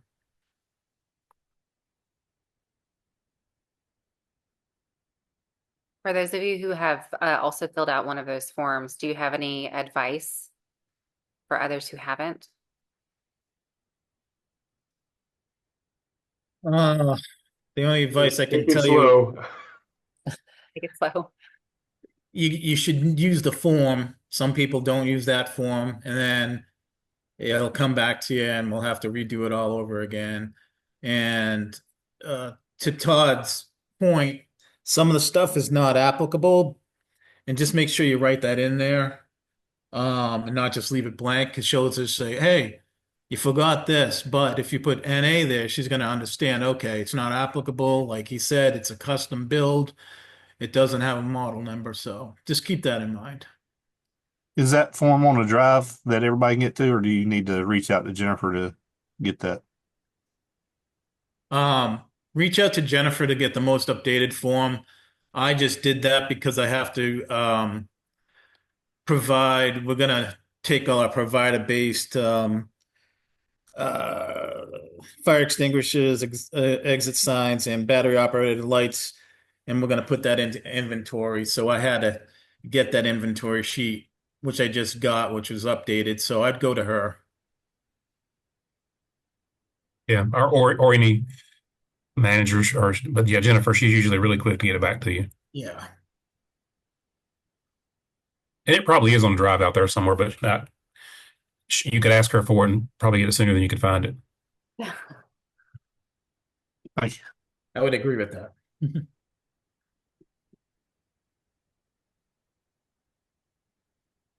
Okay, this one's gonna take a while.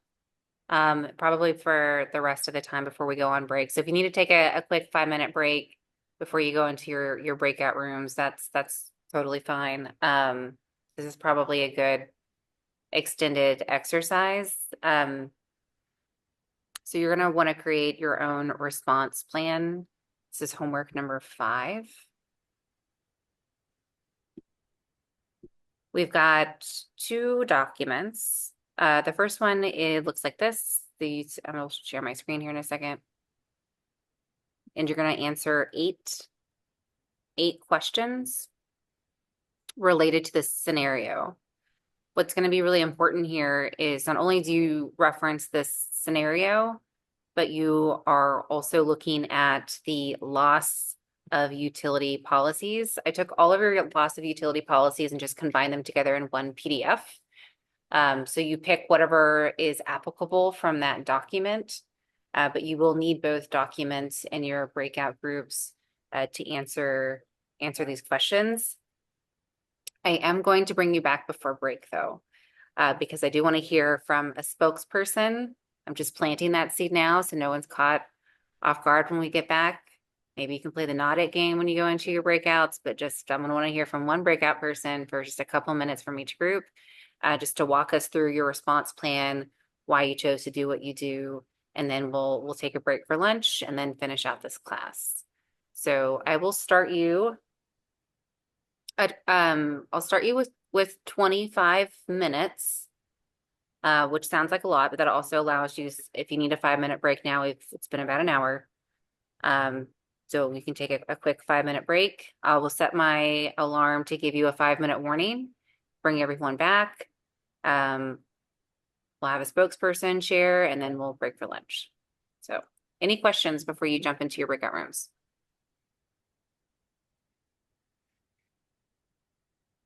Okay, I'll see you in a bit. Sean, you have something? You good?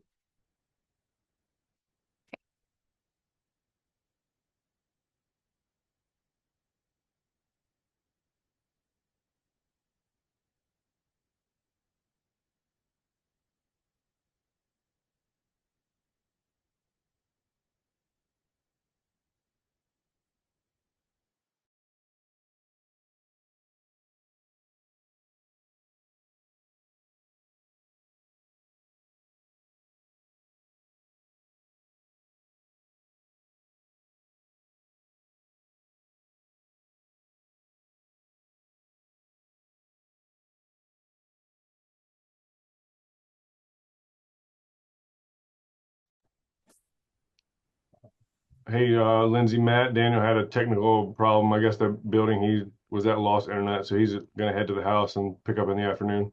Okay, thanks, Seth.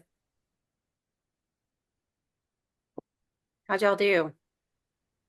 Were you able to finish? Yes. We did. Yeah. Sean's got all the answers. Are you nominating Sean as your spokesperson? You see how I did that? I was spokesperson last time, it's only fair.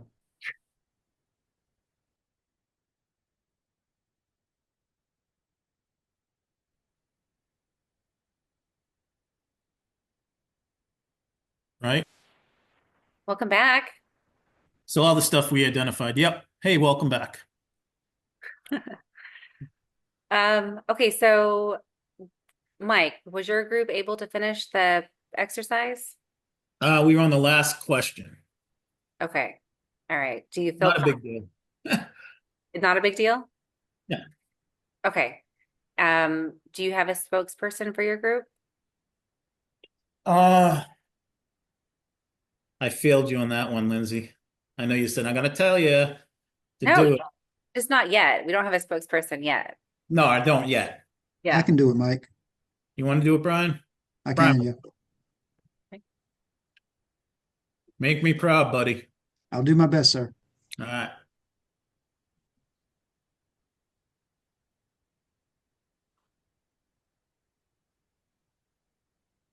Who do you want? Who was going first? Our group or their group? Y'all's group can go first. Looks All like right, I'll go ahead. All right, so I guess we have the same assignment, right? Okay. So a localized water main break has occurred at the facility, affecting portion of the facility's water supply, serving the kitchen, sterile processing, and outpatient. Main water supply to the hospital remains unaffected, but the affected areas are experiencing total loss of water service. So the first question was, what steps are outlined in the loss of utility policy for such disruptions? We came up with first, you're going to start the notification process and the emergency procedures, contingency plans, and you're going to start working your way down that process. Number two, what measures are required to minimize risk to patients? For example, how can sterile instruments and meal prep be managed to avoid delays in care? The big answer we found was bottled water is going to be vitally important in this process. So we want to make sure we have plenty of bottled water on hand for meal prep. And also, we kind of laughed about this. Plan engineering bring buckets of water to the affected area. So we're going to go to the local creek and grab some water. But that was just kind of funny. Paper products. I've got a retention pond down the hill here. Yeah, I'm sure it's clean. Paper products are going to be used as silverware and instruments that are going to be sterilized. Probably going to start trying to get them to an off-site location that can take care of that if bottled water can't address the issue. Which we talked to Todd. We're not sure if that's even an option for some of our departments, if they even can utilize bottled water to clean things. What short-term solutions can address the lack of water? Again, bottled water. Seems like that's going to be pretty important in this situation. I will say, most of your locations, public safety handles emergency management, and they should have a supply, at least somewhat of a supply of water on site. And and I know we have a contract with, it used to be Staples or someone anyway. It comes on pallets and it has a shelf life of like 50 years. I've got a big can on my desk I could show you, but it's pretty cool. But they should manage that and at least have some to get the process started. Okay. And you've got a contract with a tanker company too. They come Yeah, in. David's. Yeah. Yeah, we've used them a few times since I've been in this role here at Novant. They're great. Hey, Lindsay, I need to jump off real quick. Okay. I know that I have 10 minutes left. I'm not sure I'm going to get back in that 10-minute time. That's all right. I'll see you at 1 o'clock. Yep. You thanks, sure? Mike. Thank you. You're Thanks, welcome. guys. I'll see you at 1. All right. Bye. Mike. Bye. All right, number 4, what are the options for managing sanitation in affected areas? Seems like you want to put some alcohol-based sanitizers near the hand washing sinks is going to be a big option for you. Who needs to be informed about the disruption? We have the house suit Plant engineering, director of plant engineering, depends on how bad it gets, the real estate manager, admin on call, and managers of the affected areas. What is the best way to communicate the response to team members and patients? We came up with 4P, emails, overhead page, and Everbridge are big ones for that. What resources are immediately needed to address this situation? Additional supplies, equipment, or personnel required to manage the disruption effectively. We have Davis Water at the ready, and plumbing contractors would come in handy. Which departments or teams can provide support to the affected areas? I think Todd mentioned we mentioned as a group, it's pretty much all hands on deck, or any non-patient departments that can spare people that aren't patient-facing departments. And that's what we have. Thanks, Sean. Brian, how close or different did you guys? Yeah, we're basically step for step on there. I think we had pretty much most of the same answers. Number two, we also talked about possibly if you had a power interruption with that, you could start a generator. If there was some power disruption. I think that I don't think you guys mentioned that. Distributing water for short-term solution for lack of water, and the Davis water truck could be called in. Options for managing the let me try this again. Sanitation of effective areas. EVS bringing disposable like paper bags and stuff that they could, get rid of the trash and whatnot, and cleaning agents for any spills that EVS, may encounter. Disposable forks, knife, spoons, and portable hand washing maybe. And obviously the hand sanitizers, Purell or whatever. Impacted the people that need to be informed. The only difference we had was a courtesy call to the health department because they would like to know about that stuff. It may not be in our policy, but Mike did mention that's something that health department would like to be aware of. And communicate through code message, Outlook, check, utility interruption is what we had. And then the same thing, calling your plumbing contractors, distribute hand sanitation or hand sanitizers, and then all departments should be hands on deck, public safety, and on down the list. Great, good. Does anyone have any follow-up questions or additional comments for that scenario?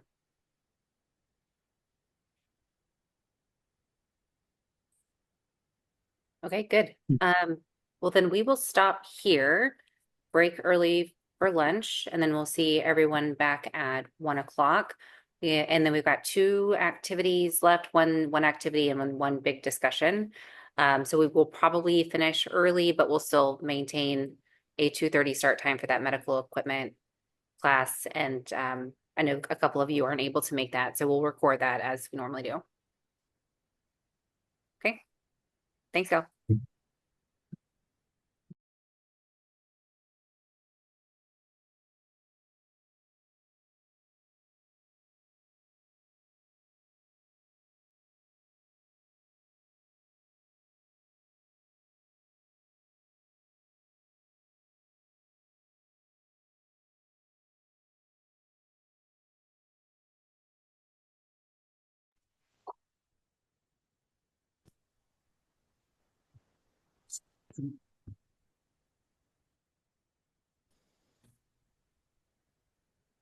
Is that enough time?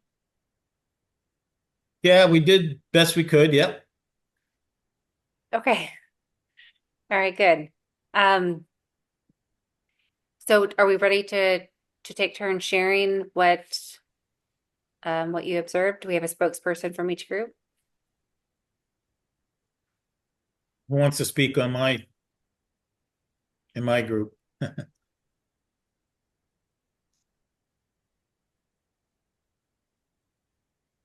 Guess not everybody wants to talk right now. Todd, do you have a spokesman? Justin kind of facilitated the discussion, and if he feels comfortable, that'd be great. And I'll be glad to help him along the way if we I'll leave it up to him, or Brian, or Dusty. It doesn't matter to me. But Matt and I will do ours. Yeah, you wake up, Matt? Hey, how you doing? So we'll Go do that. ahead. Go You ahead. get? You want us to go first? Okay. So what is the question, Lindsay? What would you like us to do? Just summarize? Yeah, you can either maybe Mike, you can start with the corporate or the facility set of questions, and then Todd, your group can do whichever one Mike's group doesn't cover. That way we're not reiterating the same information. All right. So how does the corporate scorecard define the scope of the utilities management program? What would you say, Matt? We went over the scope. Yeah, so I mean, we're looking at our exact goals and measurement plans. Well, that would be at the facility level, I guess, but the corporate.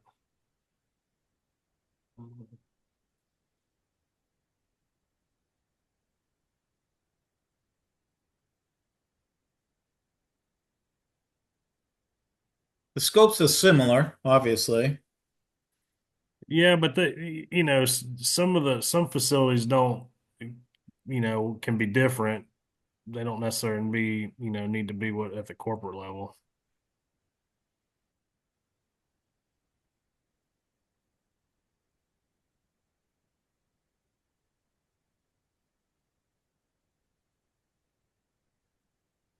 So it's just the definition, Matt, of the scope. So Well, I'm scrolling through the multiple things I've got open right now and trying to find it.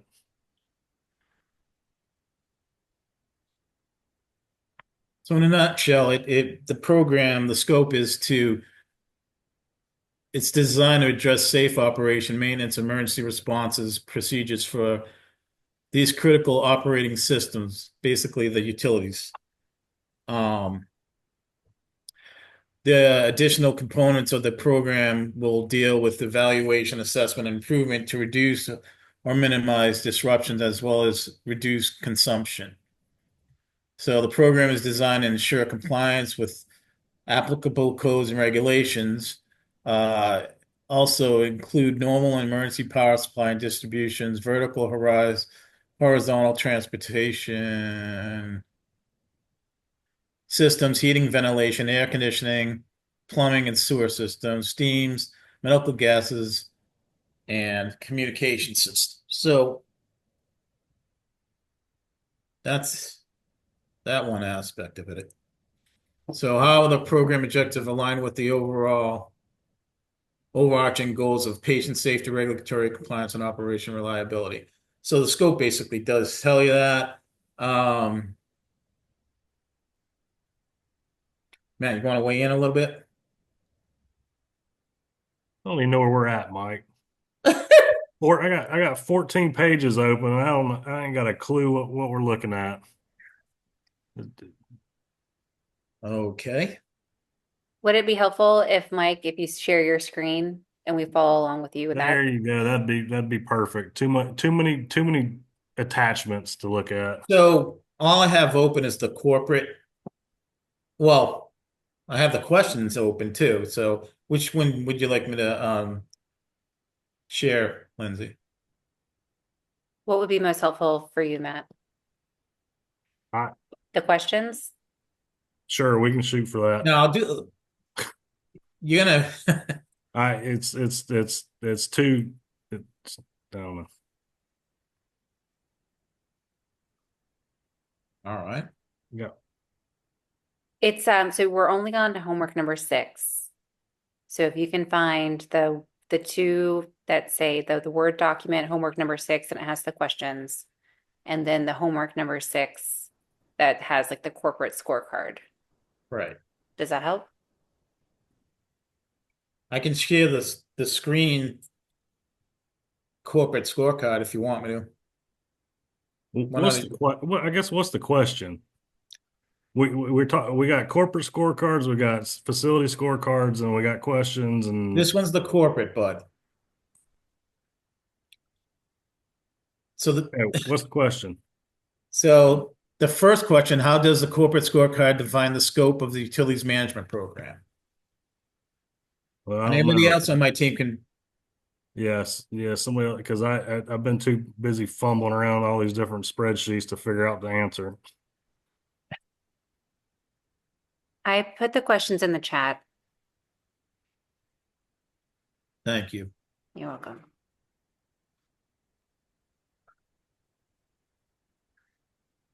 How about we all just go through all the questions together? Great. So Todd's team and my team can weigh in on both, okay? All right, so number 3. Is that where we're at here? Initiatives. You get the ID initiatives and minimize and Yeah, track why don't you core just start there? Go ahead. downtime. Go ahead. Track Yeah. all utility interruptions, develop a process for safely placing drinking fountains back in use. And you guys can read on down that list there, but create a process for water testing, develop a plan, and purchase equipment needed for locations. Are the answers to number 3, I think. Okay. Anybody want to weigh in on that too? No? How is the success? Go ahead. I wasn't going to weigh in, but I mean, this is the interaction part that we talked about earlier. Yeah. I mean, it's if someone, don't be shy. I mean, it really is. This is opportunity for you guys to. That's why we're here, is to learn this and Yeah, review don't be together, worried but- about if you think you're right or wrong or anything like Right. that. It's not that type of thing. It's not for Mike and I to sit here and read this to you and give it to you, because if you don't read it yourself and learn it, and you're not going to take away much from this class unless you interact.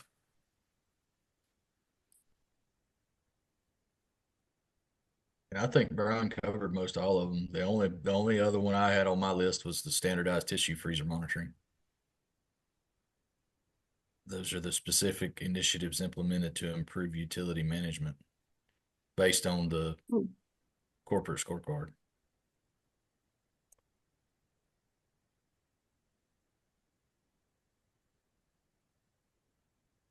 Well, I think this is a homework assignment that you guys have to pass in, correct?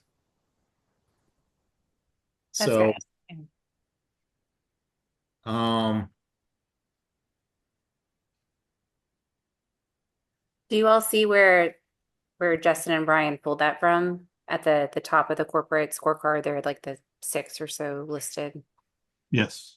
Okay, cool.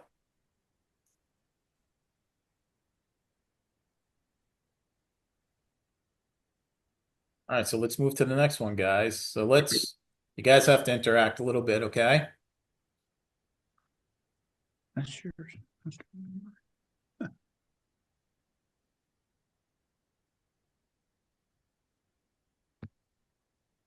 So I can take the next one. How's the success of each initiative measured and reported? Yeah. Computerized maintenance management system, and utility disruption reports and corrective maintenance work requests.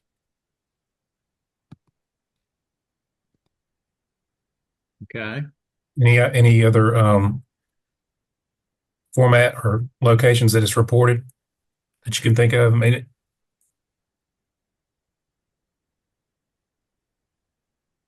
corporate EOC meetings. right. And it should be, well, we're on the corporate now, but corporate and local EOC. Yeah, the water management meetings. Yep. Yep.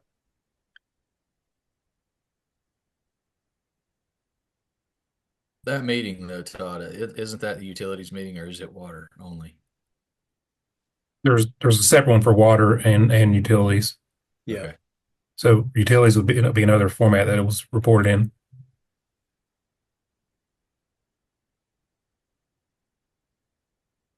So how did the performance indicators such as preventative maintenance, completion rates, and utility disruption traction contribute to the evaluating program effectiveness.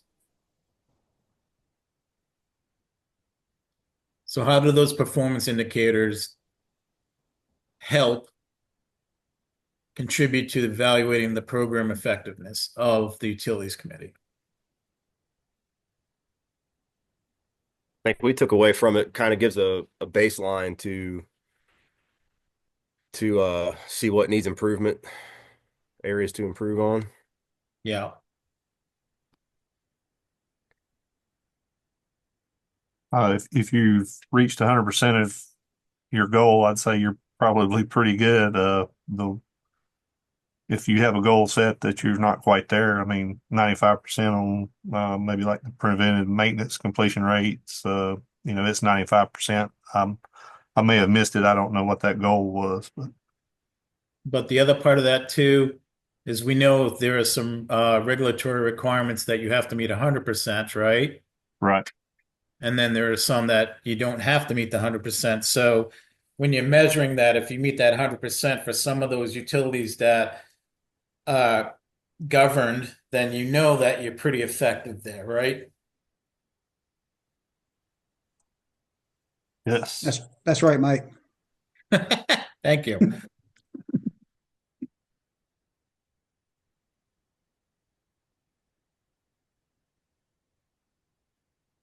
Are these indicators sufficient to measure the utility system performance? Why or why not?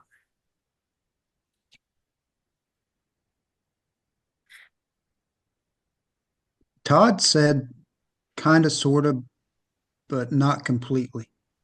It's helpful, but it doesn't present, I think I'll paraphrase, a complete picture of everything. Right, and that's something we were talked about too. I mean, there are other items that you can definitely add to that to help you, but the indicators are not there.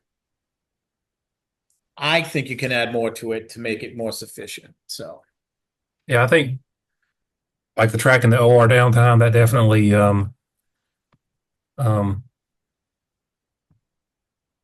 and as you can see, we did that in 2023 and we're still doing it today. So but we can't always necessarily, I mean, we're going to have utility interruptions that are out of our hands and out of our control. And so that would not be an indicator that we could use to measure system performance. no. And again, we are tracking it every year though. So that's something you have to look at too. It just seems like we've been tracking it for the last couple of years too.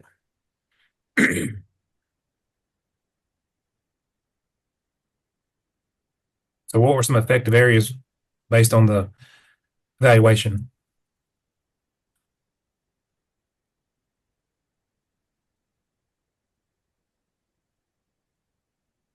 Can anybody answer that? So based off of that corporate, the Wentwells and opportunities for improvement, the Wentwells, the utility program is proactively looking at areas to make our program better, to include enhancements to our air particulate sampling program, continue enhancements to our water management program. Yeah. Also utilize multidisciplinary team that works together to continuously improve reliability and functionality of all utility components, improve upon the process of all utility functions, create, maintain a safe environment. I don't think that, I think I messed that up. We're all team members. It's under that went well there. Under the green is what I placed there.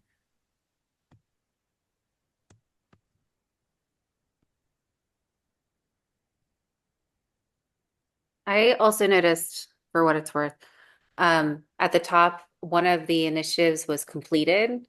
And so that to me would be, so yeah, so where it says complete, so yeah, completed for 2023, complete for the drinking fountains back in use. Those would probably qualify as effective, right? Yeah, I thought that too, Lindsay. And I think even though the ones that aren't necessarily complete, they're ongoing, that still could be a success. However, I agree that for sure the ones that we needed that were successes were the ones that we set the initiative for and they were completed.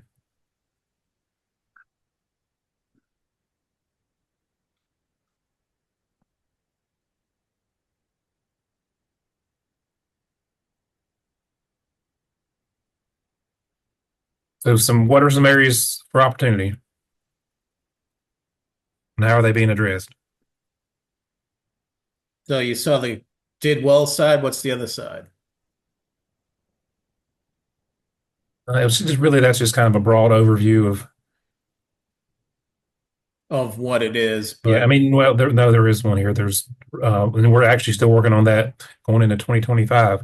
yeah. Um, um, so yeah, it's Would it be down under the suggested performance indicators? That kind of, is that what we're looking for here?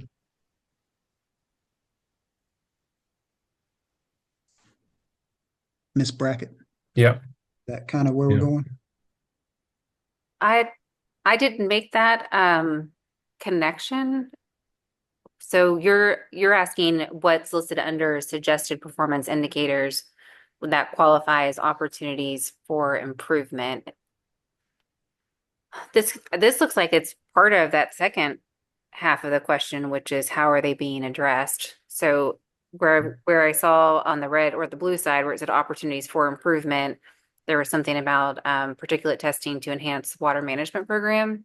And I'm definitely seeing some of that under those performance indicators that you brought up, Brian.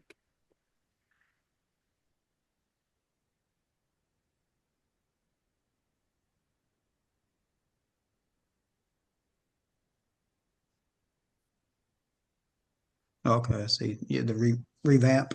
Oh, Mhm. okay. I see, yeah. See it there.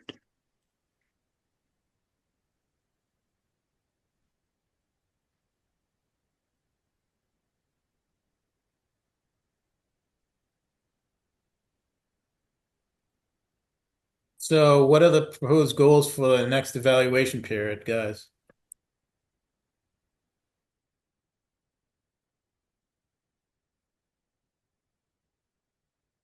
that one's pretty simple to answer here.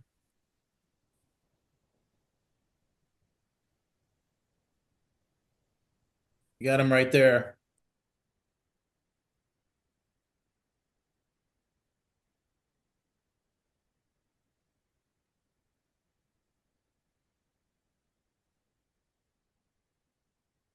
Report all utility interruptions, etc.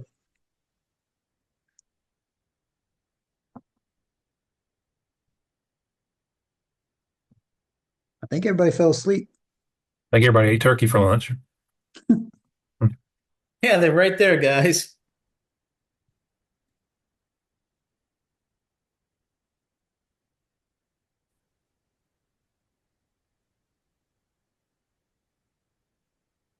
All right, let's move on. I guess no one's willing to talk, so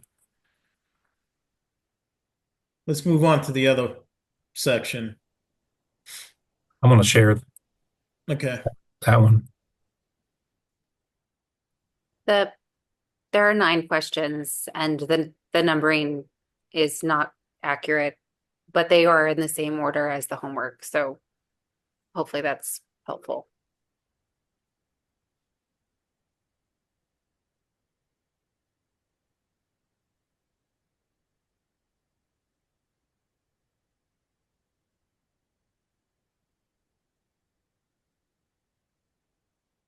This is an older form than the one from the corporate one, and the local one now looks similar to this.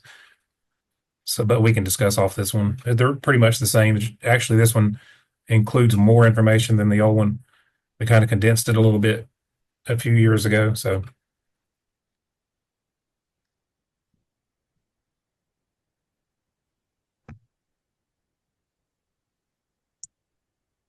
So what a unique insight does the facility evaluation provide that may not be captured in the corporate scorecard?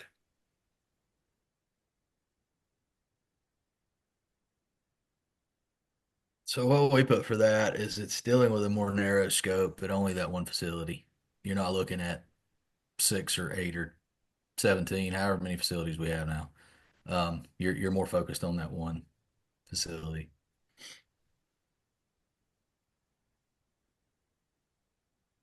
And can we say that items that are individually associated with that facility they set their own goals?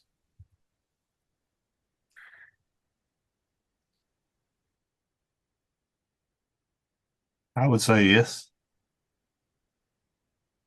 Okay.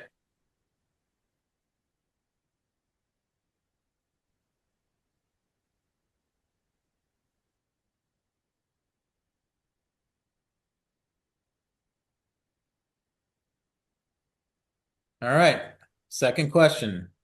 Are the facility specific incentives and objectives addressing localized challenges effectively?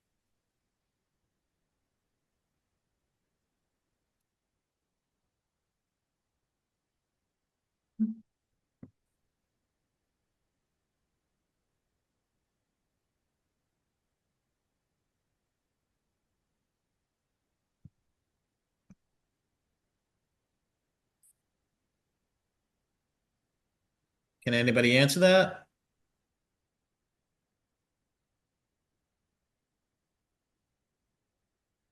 I would say yes.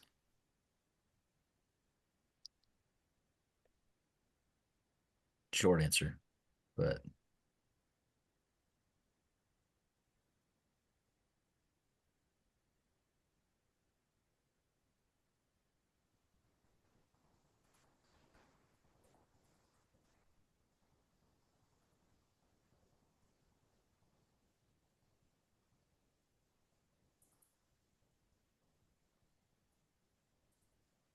And I don't know if it's an indicator of it being effective or not, but when I on the previous sheet where it was red and then green and then red again, tells me that there is some sort of like corrective action or discussion, maybe a process change that took it from red back to green.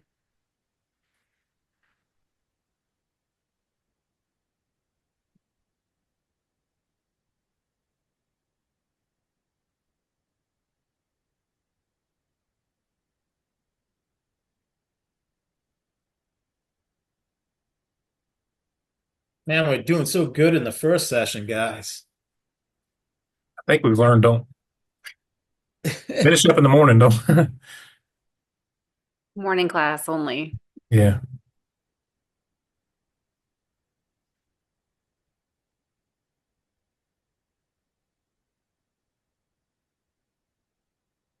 So we got 15 minutes left, Lindsay. I don't know. I mean, if how long do you anticipate the next section taking? I don't want to. I know I've got something at 2:30, but Yeah, it's just a discussion. It's using that chilled water example that I sent out, and it's a discussion, but it's really just looking through the timeline and talking about what you might have done differently in response to that chill water disruption, or did they handle it well? What did you observe about that project? It's a few pages, just to scroll through. It is by itself in a separate email, so I hope it's easy to locate.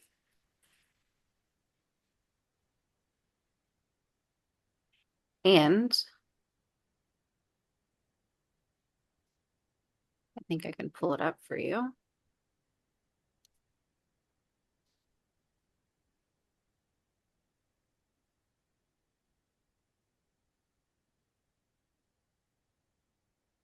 So I'm Yeah. gonna, If we're looking at the same thing all at the same time, I think that might be easier.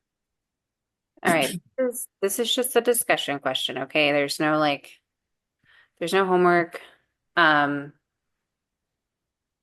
It's just evaluate how this team did in response to this outage. I'll pull it up for you. Ken Mowry provided this document. So it relates to Forsyth Medical Center. Just in chronological events. So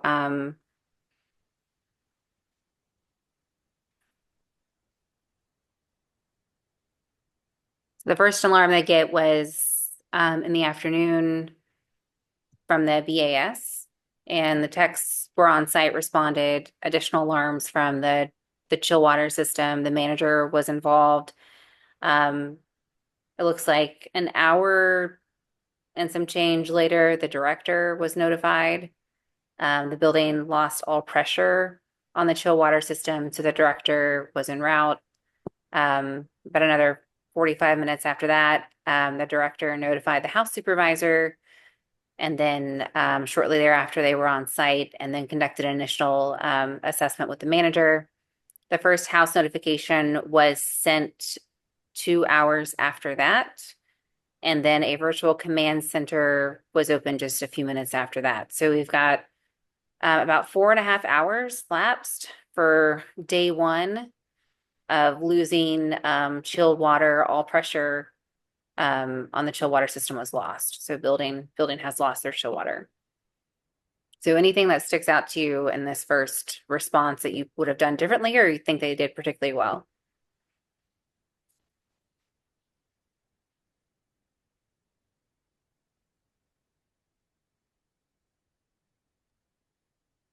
I Yes, think they did maybe. pretty well. Yeah. I've had boiler line. I don't know the exact situation, so it's hard to fully speak on it. But I've had boiler lines break that we haven't opened a command center for, so I don't know the severity of the break. Well, basically, this affected the air conditioning system for the whole building, right? If I'm not mistaken. Building lost all pressure on Yeah. the water system. Yeah. Chilled water system. So they lost air conditioning. So the only thing I would say is maybe the time from when they kind of knew what was going on. They probably were getting calls, hot calls, basically, that areas of the hospital were getting hot too. So then that's probably what, initiated, okay, we had to tell the house, this is what's happening. So I think one saving grace to the whole thing is it happened in January. I was thinking the same thing. yeah.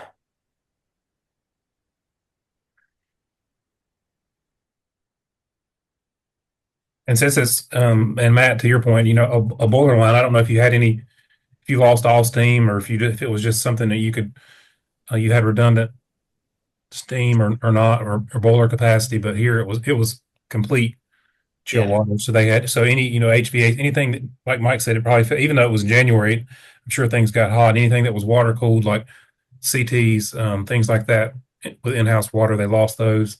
Including the temperature and humidity in the ORs, obviously. Yeah. It wasn't you couldn't isolate the event at all. Yeah, so it ended up being a 24-inch underground line, totally lost. They had to, pump out water. There are no chillers available, like you said, Mike, affected temp and humidity. And then they just reported out that they would have to repair for midday tomorrow. So now it's been, with this started on so that first day. So basically they're going to go 24 hours without any chill water. And Gary, I see you're on the call, so I know you're familiar with this. It was there. Did they bring anything temporary wise in?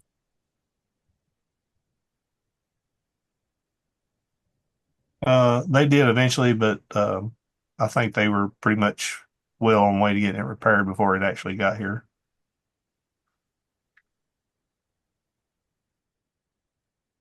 Sometimes some of the systems have the capability of switching over to domestic water, like the linear accelerators, the CT machines. Some of those have where they can bypass it and go to city water. So some of that, but pretty much all HVAC, all the cooling to the hospital was down for the most part, like everybody's said. I see that they were able to mobilize some spot coolers in the night. And then had those 2 temps come in or scheduled. looking at the failure and that size of a failure, I really do think they handle it very well. You never know until you're in that situation on how you're going to react and how, things are going to go. But I find the biggest, not issue, but one of the biggest thing that is, it's hard to communicate with let's say the outside world, like administration, while you're trying to resolve the issue and figure out what's going on. I think that's the biggest issue that I think we all face. But just looking at this and reading it before, I think they did a great job. I don't know if anybody else has anything they want to add.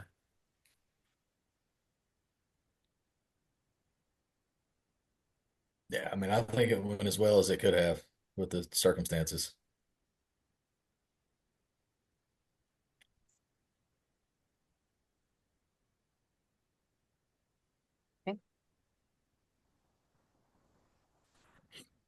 Well, that was the last activity. Mike and Todd, do you have any closing comments for the group? I think that was a good section to end on. I think that was a real life event. I think it was handled great, like everyone said. And I think everything we reviewed today, the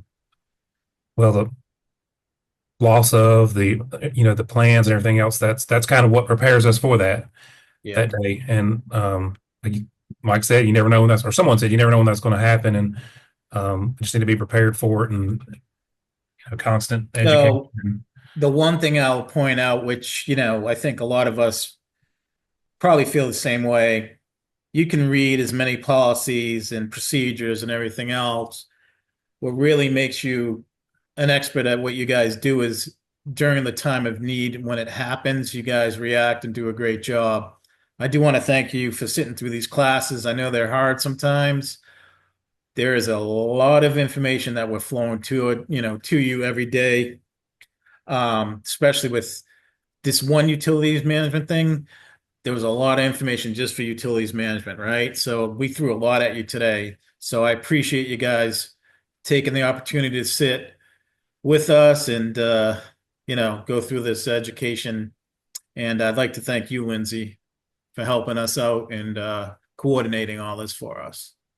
That was my pleasure. Yeah, thanks for being here. Okay, well, we've got like 5 minutes before our next class. It's going to be much shorter. I think we're going to get through it in about an hour. There are no breakout activities, not a lot of, well, there's one, but not a lot of group discussion like this one. And the homework assignment involves taking 5 photos. So hopefully that's easy for you. Mike, Todd, thank you again so much. Todd, I know you got to go. I'll see everyone else here in just a few minutes. Thank you. Thanks, guys.